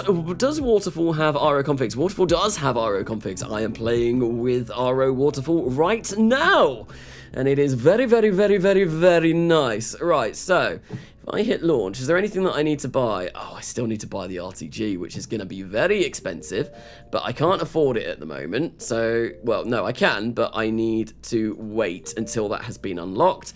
So we can't launch this yet, which is a little bit of a shame. I think actually what I am going to do is I am going to remove the RTG and I'll add it on at a later date. I'm going to buy the communications device separately. So if I come into here and we get this, we'll purchase that thing. And let's have a look at this. Can this talk to Venus? I did it at the beginning, but I think I changed what I was going to do. So celestial bodies, we want to set that to Venus, and no, it cannot. No, it cannot. No, not at all. Not at all. Okay, interesting. I think it might be because it is not extended. Maybe if we extend it, there we go. If we get to, like, there, we start getting a little bit. And we start getting loads. I reckon by the time we've upgraded the KSC, having it probably about there will be fine. And that's something that I can change at a later date as well. I'm going to come in here at some point and add the RTG on, so we will be doing that. This is only going to take 59 days now, less than 2 months to build. So we could have like multiples of these up before Venus. Maybe it's time to think about landing something on the moon. That might be the next best option, because yeah, we're definitely going to get to Venus with this. We can't go to anywhere like Jupiter or anything like that. That is something that we are not going to be able to do. I think I'm just going to stick with the Venus flytrap for this, just because, you know, it's something that I've named it already, and we'll just, yeah, we'll launch this. Did that add to my build list? Yep, there we go. We've got a Venus flytrap. Very, very nice. And we will launch another one. I'll build 2 of them, you know, just to be prepared. It's always nice to have a bit of preparation ready. Okay, so that is all I want to do in there for now, because I feel like I do want to design a lunar lander at some point soon. Yeah, I feel like a lunar lander maybe in 1959, possibly. We'll have a look and see what we can do. Sandbox Sky, what type of ore is it? Hematite, magnetite, etc. Look up the density. If I remember correctly, I think it's limonite. Could be magnetite. Is this about the iron block? So it's an iron ore block. Okay, right. So we have, yeah, I think the next thing we're going to do is launch the Kermes 2 and see how that goes, because hopefully that should be fine. And we will get all of the crew science, and we might as well actually go into mission control. Is there anything? Orbital Flight 1 crew. Apogee below 18 hours, we can do that. That's absolutely fine. That'll give us another 150,000 funds. Lunar landing on Crude. Yeah, I think that'll be probably the next thing that we do. Crude lunar flyby, we're not going to be doing that for a while. Although I could potentially pick that up at some point soon, because look at the advance we get. We're going to get so much money from that. It's going to be glorious. It's going to be absolutely amazing. Right, so let's warp this to complete and get another actual launch under our belt in this episode. It'd be very nice. We've done quite a lot episode in this stream. We've done quite a lot of launches this stream. Did 3 very quickly at the beginning. Very, very, very quickly at the beginning, and then, yeah, we've just been, like, faffing around the vehicle assembly building for quite a while. That's why it's called the Faffless. That's all I do on my streams, just a lot of faff. Right, so we're going to launch this, recover, fly, and proceed. E-gaming will potentially be the second person up to space, and we'll see how this goes. Sally P, Carnasa is waterfall on Sican. When I got it, no, it was not.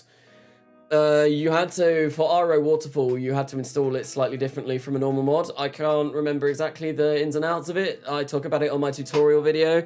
But yeah, or if you just basically follow what they say on the Waterfall GitHub, that's how you do it. But no, I don't think it's on CCAN. I might be wrong. So Carnasa, I learned a lot of your videos, even started a channel, Jam Space. Hope you check it out. Cool, I will check that out after I finish streaming. I like checking out new content all the time. If people send me links, I will watch them. So, Carnasa, at this point, I'm here just for you to ramble on instead of actually watching. I do tend to ramble, and here we are with the hideously ugly Faffless. That's right, it is the freaking ugly Atlas. Could be another name for it, I suppose. It's yeah, Atlas Mercury, the Faffless Kermes, and we're going to be sending E-Gaming up to space. And I think we needed, I think an 180. We could maybe go for like 210 by 210. Is that gonna engage autopilot? Yeah, it'll allow us to do that. Because we could get like crew records of beating, I don't know where it goes after 200,000, because that's what we've got at the moment. I think I'm gonna, but we need the 80, I'm gonna play it, because I could go for something like this. I think we'll go for that. That'll give us, yeah, that'll give us enough delta V. Yeah, that'll be fine. 210 by 260. That'll be absolutely fine. And then, yeah, I'm just like really confusing myself at the moment because I don't want to get to a point where I need to deorbit because I'm running out of power. But unfortunately, it's like at a really bad point of the orbit if I've got not a completely kind of like circular orbit. But I feel like this should be more than okay. So we are going to go for that. We've got 1,000 meters per second of delta V left in that kind of section.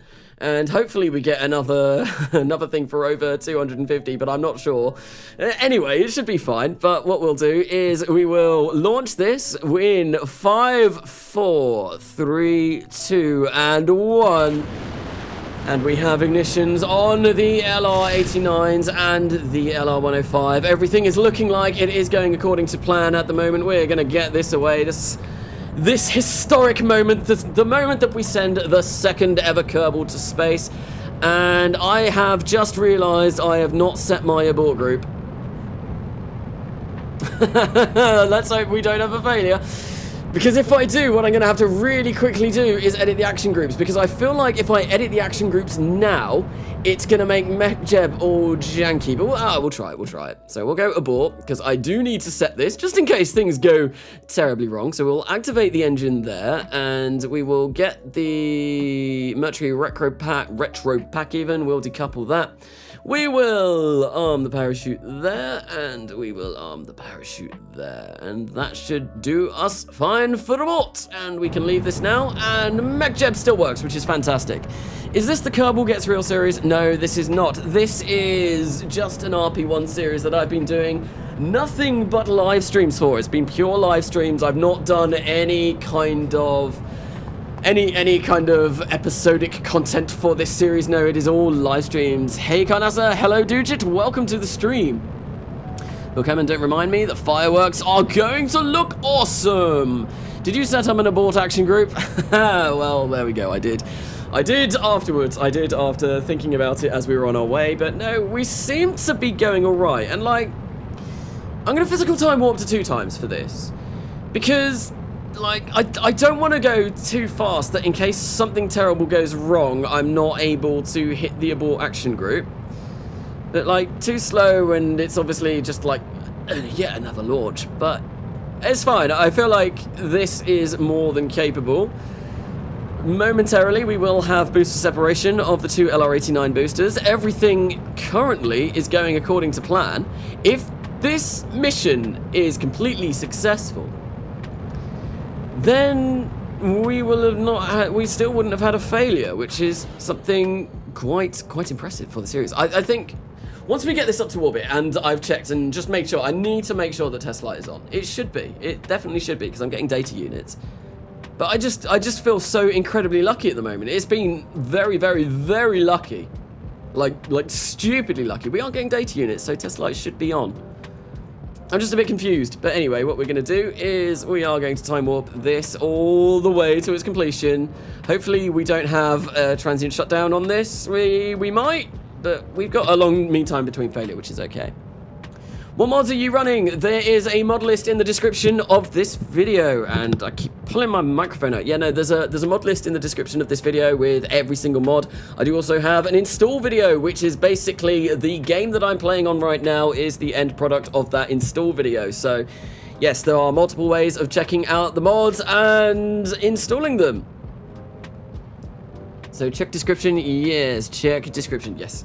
So, yeah, it's always in the description of all of my videos, all of my streams. I will put the mods that I'm using, but this is basically just a bare bones, generic, as easy as it comes, RP-1 install. I think the only thing that I've really added on top of the basic essentials is ConformalDecals. I'm fairly sure that I have not added anything else different. Fires will. Could you make a CCAM mod pack? I do for the next millennia. However, I would not recommend RO. It's such a finicky install. Would not recommend installing that through a CPAN mod pack, because I've had loads of people say that they've tried to get the next millennia CCAN mod pack just working, and it won't. And that was never what I wanted for that. If you want to install RO, either check out my install videos, check out the GitHub installation guide, which is always going to be the most up-to-date one. It's a finicky install, But it's definitely worth it once you've got it all working, because it's beautiful RSS and all of that. It's lovely stuff. It's lovely stuff. Right, so we are in orbit. What I can do now is decouple this, decouple all of that. That's fine, and we have Mercury in orbit yet again. And what we can do is do this experiment, and we can do Earth photography. I think we need to do this 3 times, actually. We might need to do this 3 times. I'm not sure if we can do it all in one go, from what I remember. So we might need to send up some more fafflesses. Oh well, that should be okay. We were always going to send up more crew anyway. I'm running it on 1.10.12. Okay. I can give you a bare bones CCAN file for RO. Does it work? Faffless probe batteries running out. That's never a good sign. No, we're good. We are good. We are fine. And we will be, I think, yeah. Have we made another couple of contracts? Or was it just the one? 200. What's the next crew altitude? If it's 300, then I needed to go quite a bit higher. 500. I might have been able to get away with that, but I don't feel really comfortable doing that in Mercury. So we won't be going for that. No, all we're going to do now is just wait for this to complete its contract. We'll go around the moon. Oh, that's what I'll do as well. The next thing that I design, we'll need to design a communications network. That is something that needs to be done because I've picked up the contract. We get about 300,000 funds for that, and it means I will never have communications blackouts anymore, which will be very, very, very nice. I've got a huge mod pack for 1.8.1. If you want, just tell me. In the older versions of RP-1, you could use the Conic cockpit to cheese manned missions to space.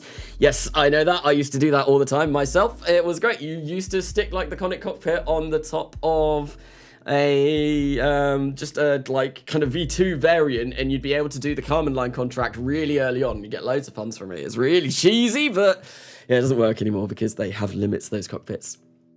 Yeah, so that does, yeah, that no longer works, which is it's a bit of a shame, but I suppose it's a lot more realistic. You can't do that anymore. Okay, so how long have we got? 15 hours. It's going to take a while. Do we get Earth photography all in one go? Oh, we actually might be able to. That's going to be awesome. That's going to be another 66. Oh, I'm going to be able to get hydrolox. I'm going to be able to start researching hydrolox, which is going to be glorious. Oh, that very, very, very efficient rocket fuel. It's going to be very, very nice indeed. Right, so once this gets to complete, there we go. We are going to attempt to return to Earth. I think I'm going to wait just a little bit now. I think we'll get to about here.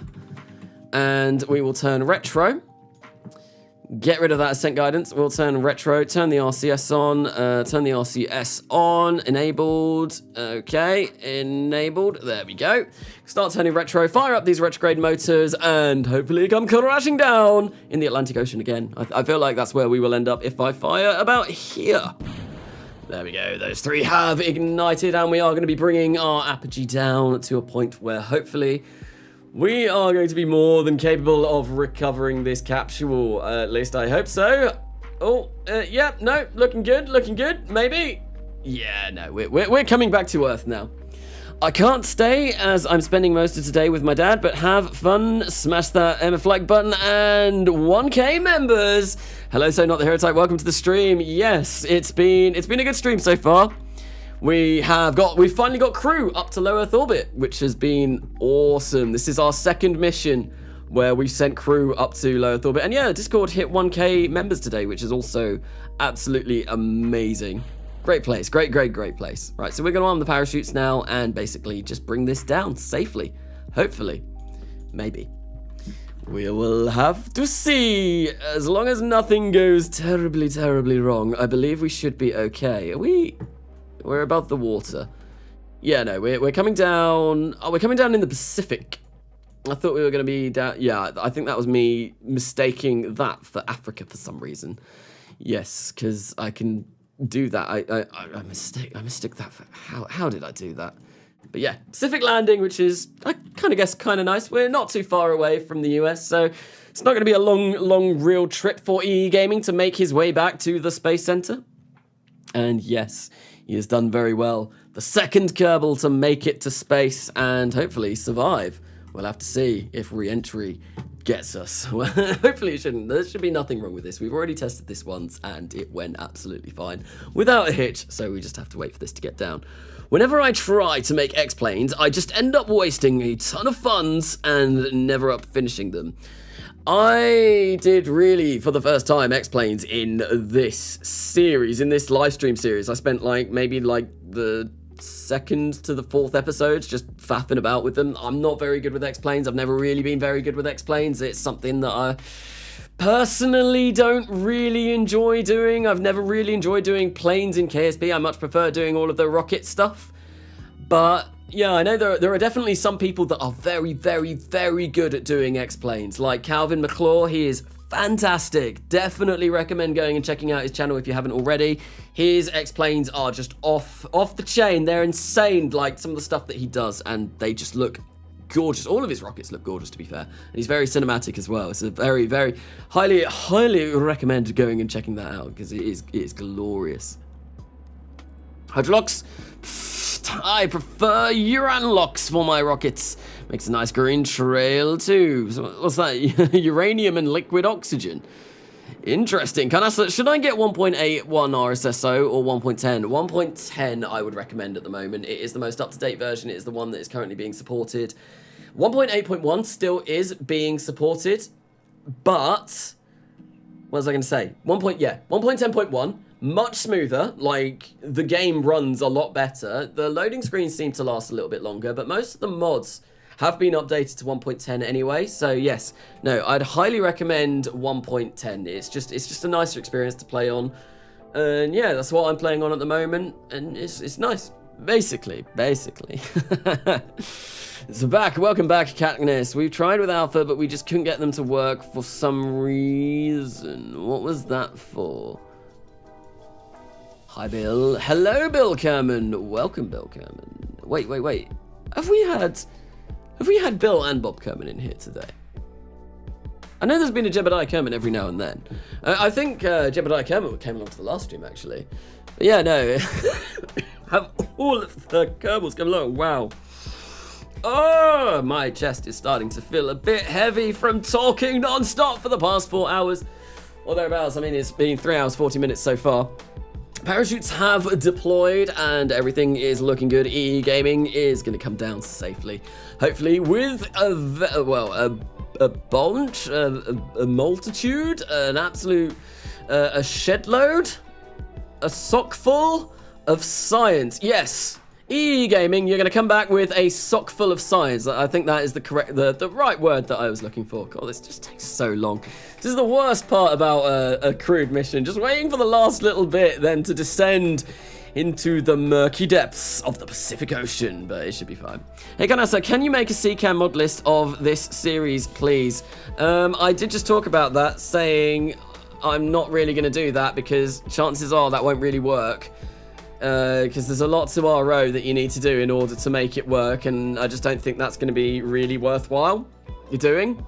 And also some of the mods that I run with on this, like quite a few of them, you can't find on CCAM. So there's not really any point doing that. So no, I don't think I will. I've got an install video if you want to follow the install video on how to get this, or if you want to follow the RP-1 GitHub, that is also on there. So yeah, I'd recommend checking those out. Maybe you are. I haven't seen Bob. I thought I was the only Kerbal here. Maybe you are. Titan, welcome back. I thought you had gone away. But once again, another very, very successful mission. We managed to bring E-Gaming back down safely to Earth. 1st of September 1958. And yeah, everything has gone pretty much according to plan. I think we got all of the Earth photography, so I don't actually need to send up any more crew now because I've exhausted all of the crew science until I unlock Gemini. So that is, yeah, the crew program has been cancelled. We're going to get rid of Kermes 3 Faffless because we don't need to do, I really don't think I do need to do it. I think I've unlocked all of the crew science. So yeah, that's that done. And what can we do? What can we do? I think like solar panels, maybe I should start thinking about this. Because to be honest, yeah, what I've got, the RTGs are just naff now. Apparently they've been nerfed to anything. So I'm not going to be getting a lot of electric charge out of those. I do really want prototype Hydrolox engines because the RL10, like, it's an absolutely beautiful engine. So we are definitely going to go with that. And I think we can get 16. Oh, we can't quite afford early power generation and storage. That's a real shame. But yeah, we will start making our way up to there. We are 0.3 of a science point away. And we're not going to be gaining any science now until we go to Venus or until we unlock early human spaceflight era science. Because, yeah, that's just the nature of it. I've exhausted the moon, I've exhausted Earth until we unlock that or until we go to Venus or Mars. And our Venus transfer window is still going to be quite a little way off. If we go into vessels, it's, yeah, we've got, 266 days, but I feel like we're going to have enough science to tide us over. Yeah, we definitely should do, which is going to be great. Especially researching those Hydrolox engines, they're going to be fantastic. Can you buy an RS-25 for me? I'm not sure if I can. They might be a bit expensive. Carnasa, welcome back to Let's Blow Up Some Rockets. Welcome, Testlight. Welcome to the stream. But I think, actually, that's going to be the end of the stream, because it's been 3 hours and 45 minutes. And to be honest, the next thing that I would have to do is probably design my communications network satellites, and that's going to take more than 15 minutes. I reckon. So I think, oh, there we go, expired. I think I'm going to end the stream there. Unless is there anything that I can do in the next 15 minutes? I don't think there is. I think it would take me too long to do anything. Like, mission control. I'm not going to do another one of those. We can't do that until we get Gemini. Crude Lunar flyby. No, I think I'm good for now. First rendezvous. Oh, that's going to be nice. Oh, we could maybe do that. Look at the advance on that. Can I do that? No, I can't do that with Mercury. I might be able to do a Mercury configuration where I do that, but the kind of configuration that I've got at the moment will not work with that. But yeah, no, I'm going to leave that there, and I'll pick this up again at a later date. Thank you, everyone, for coming along to the stream. It's been, as always, really good fun. Thank you, everyone who donated during the stream as well. I always do appreciate that. Always nice when that comes in, so thank you very much for that.